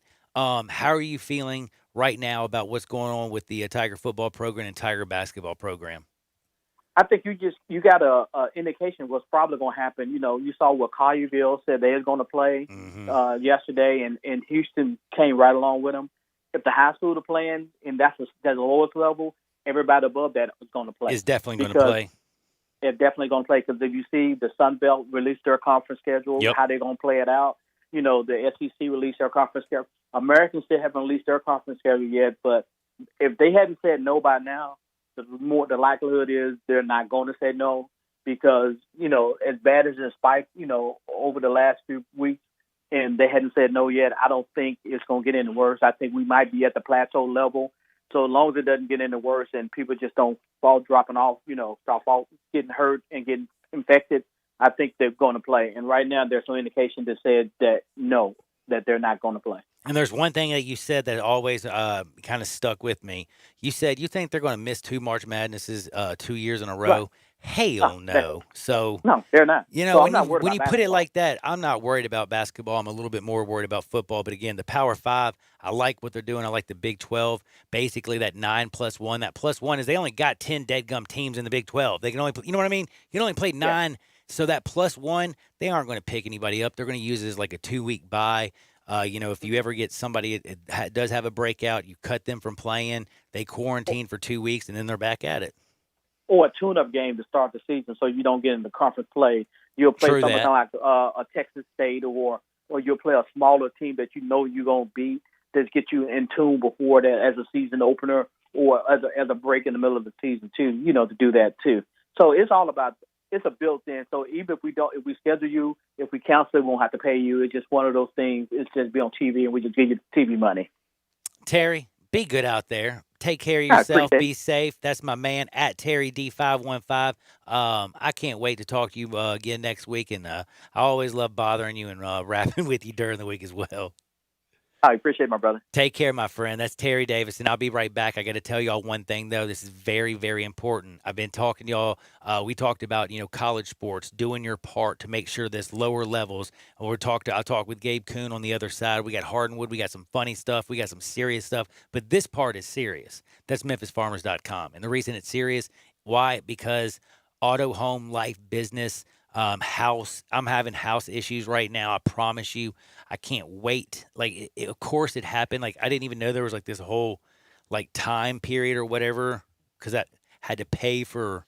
Anyway, point is, Daniel Gatlin in Memphis Farmers, you can always reach him. He is so kind. You can call him at 901-235-1176. That's 901-235-1176. He doesn't drag his feet. He is there. Auto, home, life. And then don't forget your life insurance policy. A lot of times it's tied into work. Tons and tons of people have been laid off work, for pennies on the dollar, for pennies a day. You can realistically get an unbelievable life insurance policy, because that's the one thing, I hate to say this, we're all going to die eventually, and you're going to need life insurance to take care of your family. 901-235-1176. And again, don't forget your auto, home, life bundle, whatever, recreational, motorcycle. He's Memphis born. He's Memphis bred. He's Chad Gatlin. He's a Memphis man till he's dead. That's Memphis Farmers. Power of farmers with a Memphis man. You can't beat it. That's MemphisFarmers.com, or give Chad Gatlin a call at 901-235-1176. That's 901-235-1176. Hardenwood is next. Sports 56, 96.1, 87.7 FM. Spend your lunch with Greg Gaston and Eli Savoy on Sports 56 middays, delivered by FedEx. Weekdays from 10 to 1 on Sports 56, 96.1, and 87.7. Hi, this is John Conway with Conway Services. Have you noticed your air conditioning system struggling to keep up this summer? It may just need a tune-up. Good news, it's super tune-up time at Conway Services. We'll come out and perform our exclusive 16-point Energy Saver Super Tune-up on your air conditioning system for only $69 with a free on-leak check. That's right, Conway Services exclusive 16-point Energy Saver Super Tune-up for only $69 with a free on-leak check. We'll remove years of dirt, grime, and leaves from your air conditioning system. It's like taking your air conditioner to a car wash, all for only $69. If you have an air conditioner that leaks Freon every year, with Conway Services Super Tune-up, we'll include a free leak check. If that's not enough, we'll treat your unit with a special Teflon coating to help protect against the hot Memphis sun. So call Conway Services, the Mid-South's premier heating, cooling, plumbing, and electric service company at 384-3511. And call this week, and we'll do your super tune-up for only $57. Call 384-3511. Conway Services. Call Conway today. I Buy Houses, 901-406-1101. That's 901-406-1101. I Buy Houses. I Buy Houses will buy a house in any area, in any condition, and yes, it's guaranteed to close in 5 days. If you need to sell your home quickly, call 901-406-1101. If you've been through a divorce, if you lost your job, if you're tired of renters, I Buy Houses can get you your money quickly. I Buy Houses will buy your home in Shelby County, DeSoto County, Memphis, Bartlett, South Haven, Horn Lake, Olive Branch, anywhere and everywhere in between, in any condition. And yes, they're open 24 hours a day, 7 days a week. I Buy Houses, 901-406-1101. That's 901-406-1101. Grab that pen, 901-406-1101. I Buy Houses. Ugh, my stomach. Don't worry, I've got you covered. When you have nausea, heartburn, indigestion, upset stomach, diarrhea. What's that? It's Pepto-Bismol Chews. Pepto-Bismol's now in a chew? Yeah, they taste great and provide fast relief. And now you can always have Pepto-Bismol handy. Let me try it. Try new Pepto-Bismol Chews for fast relief. Nausea, heartburn, indigestion, upset stomach, diarrhea. Use as directed. Keep out of reach of children. Hi, this is Rob Brown. Join Pete Cordelli and me for Sidelines, Saturday mornings, 8 to 10 a.m. on Sports 56, 87.7, and 96.1 FM. We'll cover the Memphis Tigers, the SEC, recruiting. Hey, if they keep score, we're covering it. Check us out on the website at sports56whbq.com and sidelines.live. Sidelines is brought to you by Duncan Williams Asset Management. Saturday mornings, 8 to 10 a.m. Get up and give us a call. Got something you want to get off your chest? You better have a backup plan. Want to join the conversation? Someone needs to tell him he has to grow up. Join us on the First Bank phone lines at 360-8255 or the First Bank text line at 67129. Now back to Johnny Radio's Happy Hour. Let's go! on Sports 56 and 87.7 FM. Here's your host, John Harden.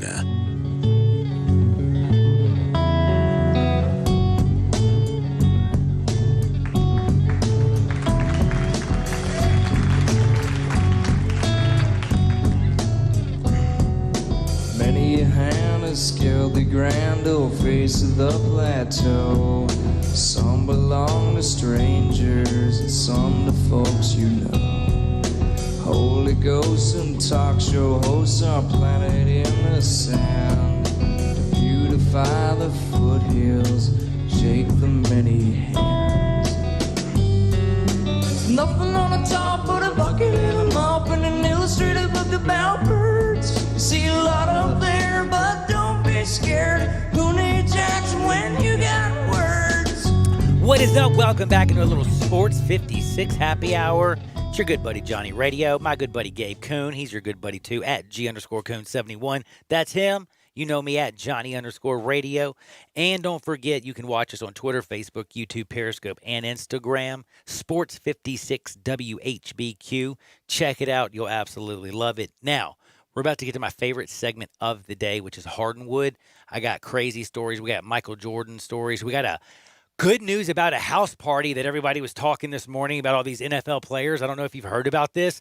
I got very good news that NFL players weren't involved in all this stuff. That was just, this is according to the police too, by the way. But I'll break this stuff down, all this good stuff. I also got some weird stories that are out there.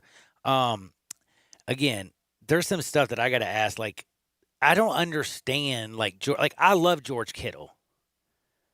But, dude, you got a tattoo of some dude named Halo? It's the Master Chief from Halo. We'll talk about it. We'll talk. I don't know, man. I got on a We Kevin need to cue the Durant. music Yeah, before we're we about talk to. about But before this. I do, I want to remind you, 901-406-1101. That's 901-406-1101. Because if you're like George Kittle and you're just rich and you're moving around and you're breaking up with your girlfriend and trying to get a new life going, or maybe you're renting and you're tired of renting your house out because, by the way, people ain't paying rent. Guess what? 901-406-1101. Call my buddy Bill at I Buy Houses. Bing, bang, boom. All your houses are sold. If you got like 5 of them, you're collecting rent. And you can't collect right now because everybody's broke, get rid of the houses. Get into just get some cash. 901, get solvent. 901-406-1101. That's 901-406-1101. If the bank's calling and saying they're going to foreclose, 901-406-1101. Don't lose everything. Get a good offer. And if your house has been on the market for 3 months, why? 901-406-1101. Call my buddy Bill at I Buy Houses. Bing, bang, boom. Just sold your house. That simple. Let's go to Hardenwood. This is Access Hardenwood. All right, I got to get into this immediately, George Kittle. Let's do it. He got the Master Chief tattoo from Halo 1, 2, 3, and 4. The Master Chief.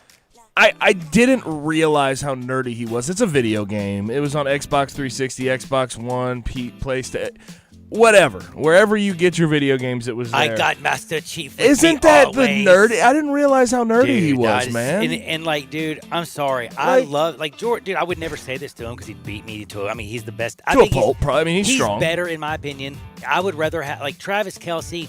He can catch Doesn't that it depend what type of team you have? The type of team, right, with Patrick yeah. Mahomes, I like Travis Kelce. Yeah. But George Kittle is the best blocking and receiving tight end combo in the in league. football, in my opinion. Kelce don't block like Kittle. Kittle destroys And not to people. mention, Kittle is right there in catching the ball. And with that's him. what I'm saying. He's right there, too. But he destroys people. I love George Kittle. I hate the tattoo on the forearm. The tattoo just I was so glad it wasn't a comic book, dude. But then I realized that's CJ kind of stuff. They don't read comic books anymore. They play video games. So I should have known this had something to do with a game. But, bro, to say, I got my Master Chief with me always. What?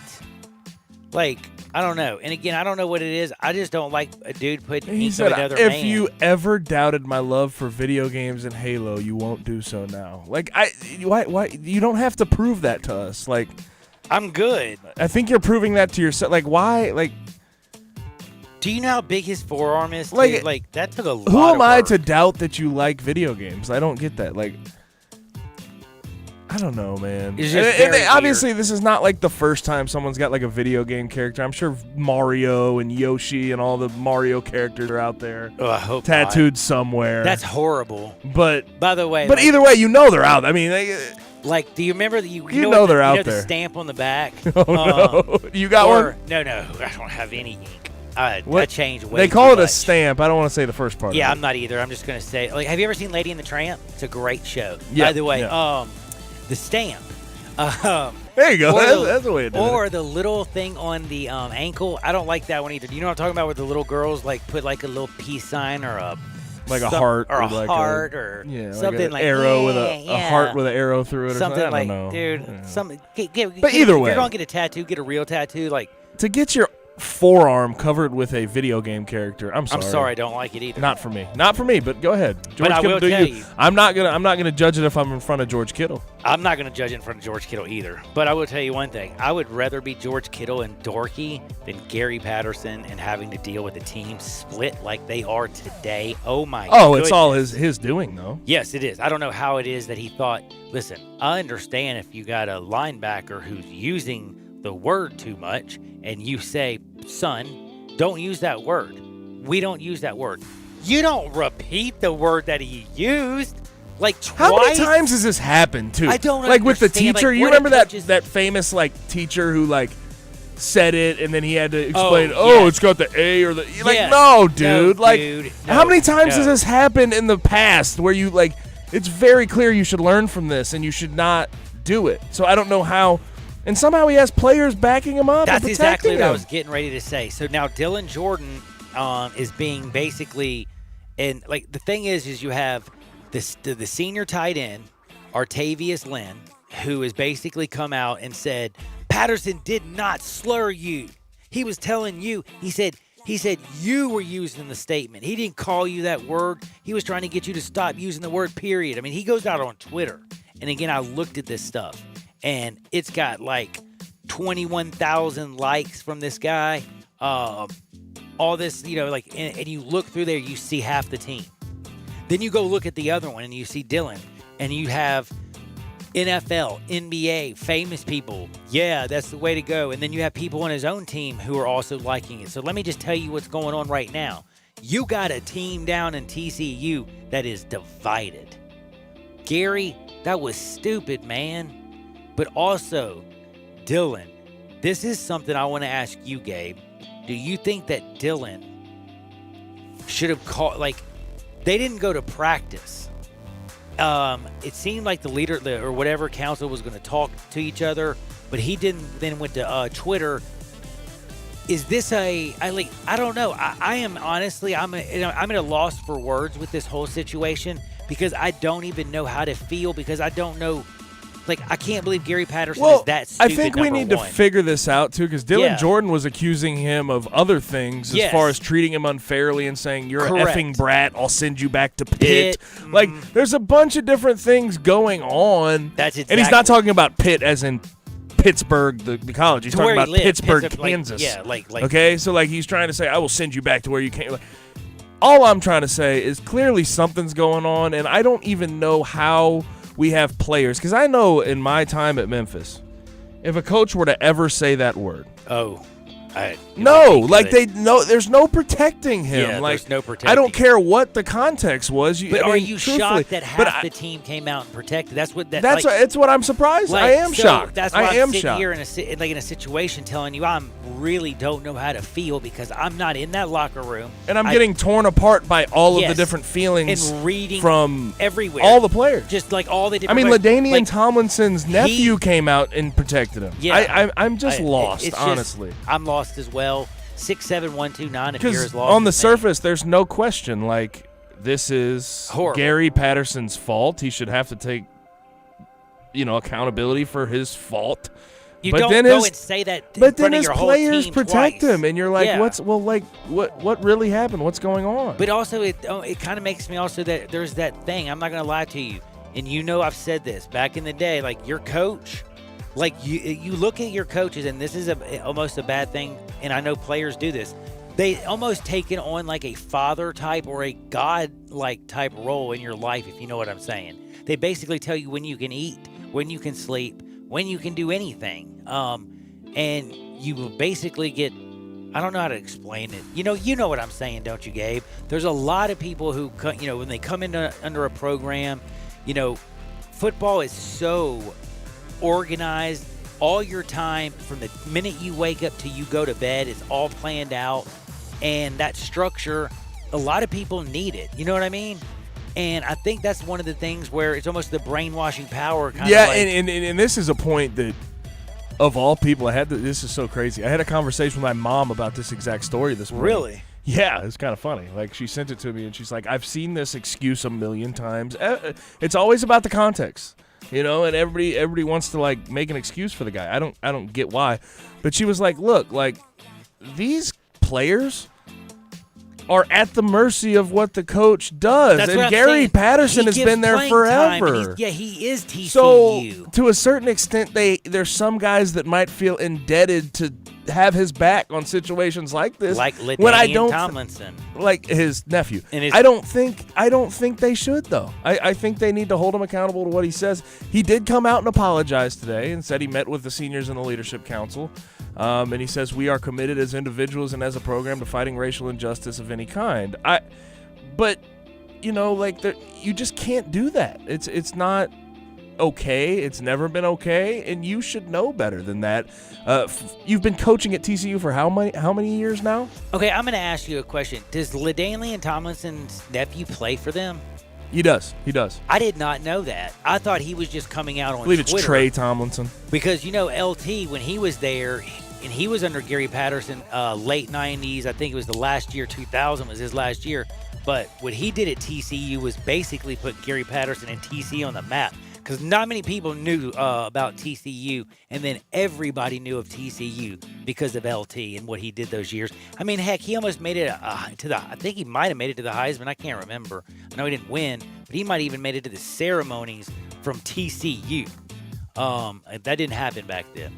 Now, Gary Patterson, yes, he is the institution, but he should know better. And then to come out and say that we're going to do everything to fight, racism and injustice, again, that's where I'm so confused. If you're fighting it,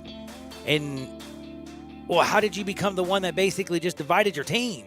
Like, do you know what I mean? Like, I hate to say it, but man, you really stepped in it, Gary. And I think your team's going to suffer, and just get ready for another. Well, you're only going to have 9 games, but I can see you going 4-5 this year because your team don't even like you.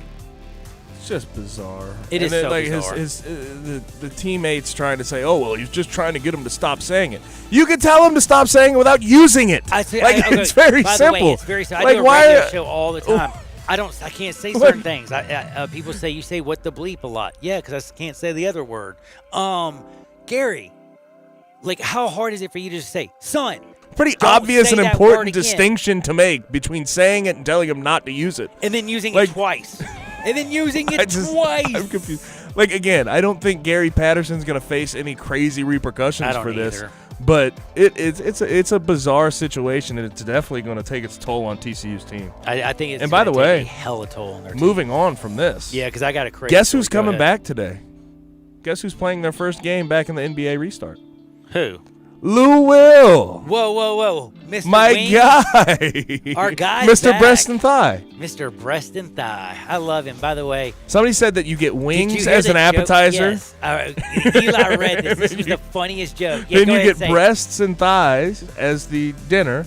And then he said, you know what dessert is. Yes, that was the funniest thing I've heard. But again, I was saying it. The reason that came up is because I was like, no one's made good enough jokes about fried chicken in this situation. No, they really haven't. This is a perfectly good opportunity to have some fun. And by the way, Sweet Lou, good luck. You killed it. Thank you for giving all of us. We've had some fun. And also, a good week NBA, worth of by laughs. the way, it's been a great week worth of laughs. But NBA, honestly, I got to say again, great job with just the bubble and keeping COVID out. Y'all are doing fabulous. Baseball, please. We got 2 teams down, 28 still playing. Come on, man. Let's not let this go. But speaking of craziness, did you see Michael Jordan? Did you see what the auction is getting? They think they're going to get for the 1985 game-worn shoes. I don't know the number, but here's my guess. A lot of money. $600,000 is their gold. Yeah, that was a good guess, wasn't it? Brother, can I ask you a question? Like, I like Michael Jordan. And if I was a millionaire maybe and I just really, really stupid rich, I guess.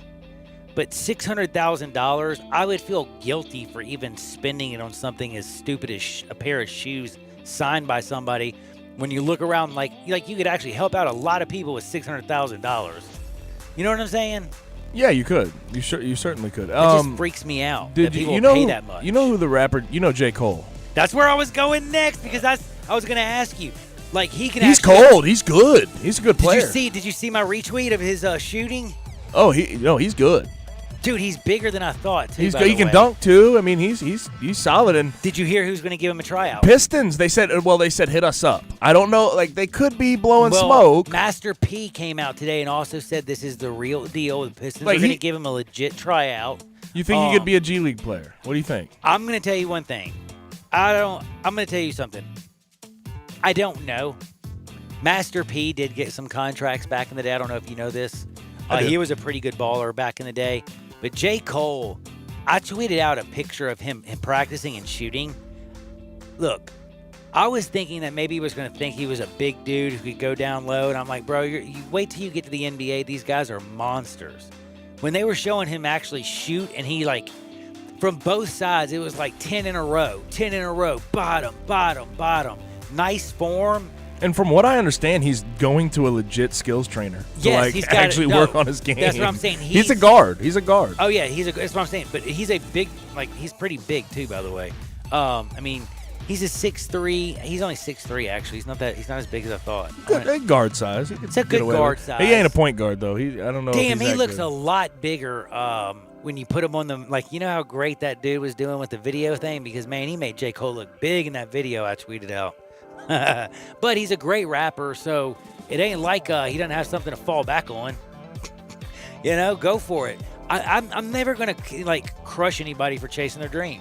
If his dream is to try to become an NBA player and he thinks he can, and Master P's gonna get him a good shot. By the way, it ain't like he's not gonna work this into a shoot deal. If you hadn't noticed, have you already worked? Who is it? Adidas? Puma. Yeah. Yep. He's already worked this into a deal. Puma, by the way. I forgot they were making shoes still. I had a pair of Pumas when I was growing up, man. Or actually, they weren't as popular then, man. They were probably fakes, because I remember I used to I had the Converse spelt wrong and stuff on the shoe. I had all the fake stuff. Whatever y'all are doing, though, don't touch that dial. This is Sports 56 96.1 87.7 FM. Listen online anywhere, anytime at sports56whbq.com. At Jason's Deli, you can stuff yourself full of great deli food that's healthy, fresh, and best of all, it's not expensive. Jason's Deli is all about choice. Whether you're looking for a gluten-free menu, vegetarian sandwiches, healthy kids' meals, or if you'd like to invent your sandwich via the build-your-own selections, Jason's Deli has you covered. And they only use fresh, wholesome ingredients. Choose from the club and specialty sandwiches, paninis, wraps, soups, salads, pastas, and much more. I love the cleanliness in the restaurant, the hospitality, and of course the cost. They have a huge salad bar and great soups, including Southwest chicken chili, fire roasted tortilla, organic vegetable, tomato basil, and many, many more. And if you're planning an event, their catering department is fantastic and can handle any size party. Go check out Jason's Deli's 4 locations. On Ridgeway in the Park Place Center, that's my favorite, on Germantown Parkway in Cordova, at Poplar and Highland, and on Goodman Road in Olive Branch. Hi, I'm Greg Gaston for Window Genie. Window Genie is a trusted name in window cleaning, but they do so much more. They can take care of your home or business. They clean interior and exterior windows with a streak-free guarantee. They clean gutters, do pressure washing and house washing. They can also clean and seal concrete, brick, and natural stone. Locally owned and operated, insured and bonded. Get your free estimate today and ask for the Sports 56 discount. Call 901-424-4100 and leave the dirty work to Window Genie. Hi folks, this is Dominic Kuhn, General Manager here at Sunrise on the Pike. I want to invite you to the Sunrise Annual Tent Sale going on right now. Thinking about a new or used car or truck and not sure where to get the most for your money? Come to Sunrise on the Pike. More than 1,000 Buicks and GMCs to choose from. The majority price at employee pricing. You heard right, employee pricing. That means you pay what we pay. Bad credit, bankruptcy, slow pay? That's okay. Here at Sunrise, we specialize in secondary financing. If you got a job, you're approved at Sunrise, the home of the guaranteed credit approval. See us online at sunriseonthepike.com. Introducing Peacock, the new free streaming service from NBC Universal. Free timeless hits, free award-winning flicks. Phone home. Free SVU, free SNL. Live from New York, it's Saturday night! Free Below Deck, free Parks and Rec. Treat yourself. It's the best of streaming, the best of TV, and best of all, it's free. All right! And that's why you can't not watch. Peacock. Stream now at peacocktv.com. These titles plus ET and Do the Right Thing streaming now. Content availability may vary over time. I'm George Flynn, candidate for U.S. Senate in the Republican primary. This election, you'll have a choice of values. I'm a Reagan conservative, believing in family, faith, freedom, and right to life. Or two others, blindly loyal to Trump. We know people aren't always right, even President Trump. And unlike my opponents, when he's not acting with conservative values, I'll stand up to him to promote our Tennessee conservative values. I've developed real solutions for our problems, not a lot of empty promises or sound bites. I'm George Flynn. I'm a physician, I'm a Christian, I'm a conservative, and I'm asking for your vote for values of family, faith, and freedom. As a physician, I can tell you that masks work to control this pandemic. I'm George Flynn, and I approve this message. Paid for by Friends of George Flynn, 2020. Gene Bryan, Treasurer. Now back to Johnny Radio's Happy Hour. Here we go. On Sports 56 and 87.7 FM.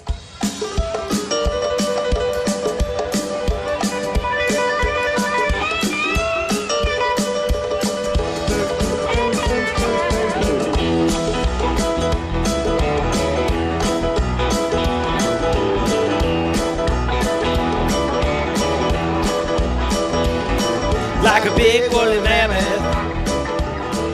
Woo, you gotta will that coat. Hey, gotta say one thing, man. Speaking of Twitter, I'm at Johnny_radio. My man Gabe Kuhn at G_Kuhn71. And of course, Sports 56, Sports 56 WHBQ. But don't forget, my man Pete and Sane are tearing it up. Greg and Eli on middays are rocking. And I'm about to hand the baton off to Wolo and Stats, baby, because we're killing it all day long, all day strong, right here on Sports 56. And there's so many ways to get us again. Podcast, Facebook. I actually saw YouTube for the first time. My buddy Mike showed that to me because he's like, yeah, I always watch it on YouTube. Thank you, Mike. And he also said something, the chat on the YouTube shows up too. I like that. But speaking of chats, did you see the Ja Morant, Marc Gasol? Is that real? Instead of giving up on basically. Oh, it's real. That is real? Yes, like, sir, it is. Like Mark giving him the fist bump and stuff. Like Ja's ready to rock, isn't he? Like after playing a bad game, he's really like, I'm going to use this as fuel. Like he's kind of got that, like the fire that I'll always say that I love from Michael Jordan. I'm not saying that he's that crazy about winning, but Ja kind of has that, a little vinegar in him, if you know what I'm saying. Yeah, you give him a little sort of inch, he'll take it a mile. He'll take and it use a mile. It as yep. Motivation. Michael Jordan would would make stuff up to use as motivation. And the fact that Ja gets on Twitter, goes at, Sham Sports, about their reporting. The one thing I will say, you got to be careful with Twitter, though, because you don't want him to get bogged down by just random trolls on Twitter. That is true. I did like the fact that he went after, I think it was Sham, right? The one that he basically also went after. But anyway, point is, somebody hit me up on Twitter. Yes, J. Cole for real, and Master P, they are going to get a tryout. And my man, I've tweeted out, Bleacher Report had put the video up. Check it out. I just tweeted it out. It's unbelievable. Dude can actually stroke it, and he looks pretty good. Now, I don't know how he's going to do dribbling the ball and all that stuff, but I also just wanted to say that's the real deal, Holyfield. But this is also the real deal, Holyfield. You know the Field of Dreams game? Don't do it to me. It's canceled, bro. Cardinals. Yep. I don't think it's a COVID-19 thing. I think it has, from what I understand, it has to do with the logistics. Well, it's because the Cardinals have COVID-19. Really? Yes, the Cardinals. No, it was going to be the 13th, right? Well, they could figure it out before then. Well, they said because of the fact that there's that many players plus travel, they just said that, and this is from Bob Nightingale. He basically said the 2020 Field of Dreams game where they worked so hard and built the field, they're going to play it in 2021. So they built it, and they will not come. And they will not come. That's sad. But it's also because they're trying to keep people alive. And remember, the Field of Dreams did play a game with a bunch of dead dudes, so I kind of like the fact that we're going to At least like try to keep our players alive. I'm sorry, I shouldn't have gone there, but it is true. Like, I don't want all our ball players to like go play this, and then they're the ones that are coming out the field later on in a movie down the road. But yeah, the Field of Dreams, Chicago White Sox, and the Cardinals. That game has been canceled. Sad, sad news. But now I got to mention something funny. My man Nico hits me up and says this. Speaking of ink, bro, I can't believe he, because I'm making fun of George Kittle, who got the Master Chief from Halo. Thank you. Master Chief So from I'm Halo, here. So whoever I'm the here. hell he is. I don't even know what Master Chief from Halo is, but I guess it's a game. But he sends this, and I love this because we were making fun of just like, horrible tattoos we've seen in our life. This is a golden text. He's like, I once met this girl, and oh my goodness, when everything basically, if you know what I'm saying, came off, she had an Oscar the Grouch tattoo of him coming out of his can, tattooed on her butt. That is hilarious, dude. Like, if I saw that, I don't know, dude. I just would start laughing immediately. Nico, I love you. You're hilarious. Everybody do me a favor. Don't touch that dial. Wolo and Stats, they're coming up next. It's been a fun day. Hopefully we're going to continue, and the Grizzlies are going to get back. Don't forget they play tomorrow at 1:30 against the Jazz. I'm fired up. Have a great rest of your day. Get out there, make the world a better place. We'll see you on the flip side. Peace. Nobody gonna die.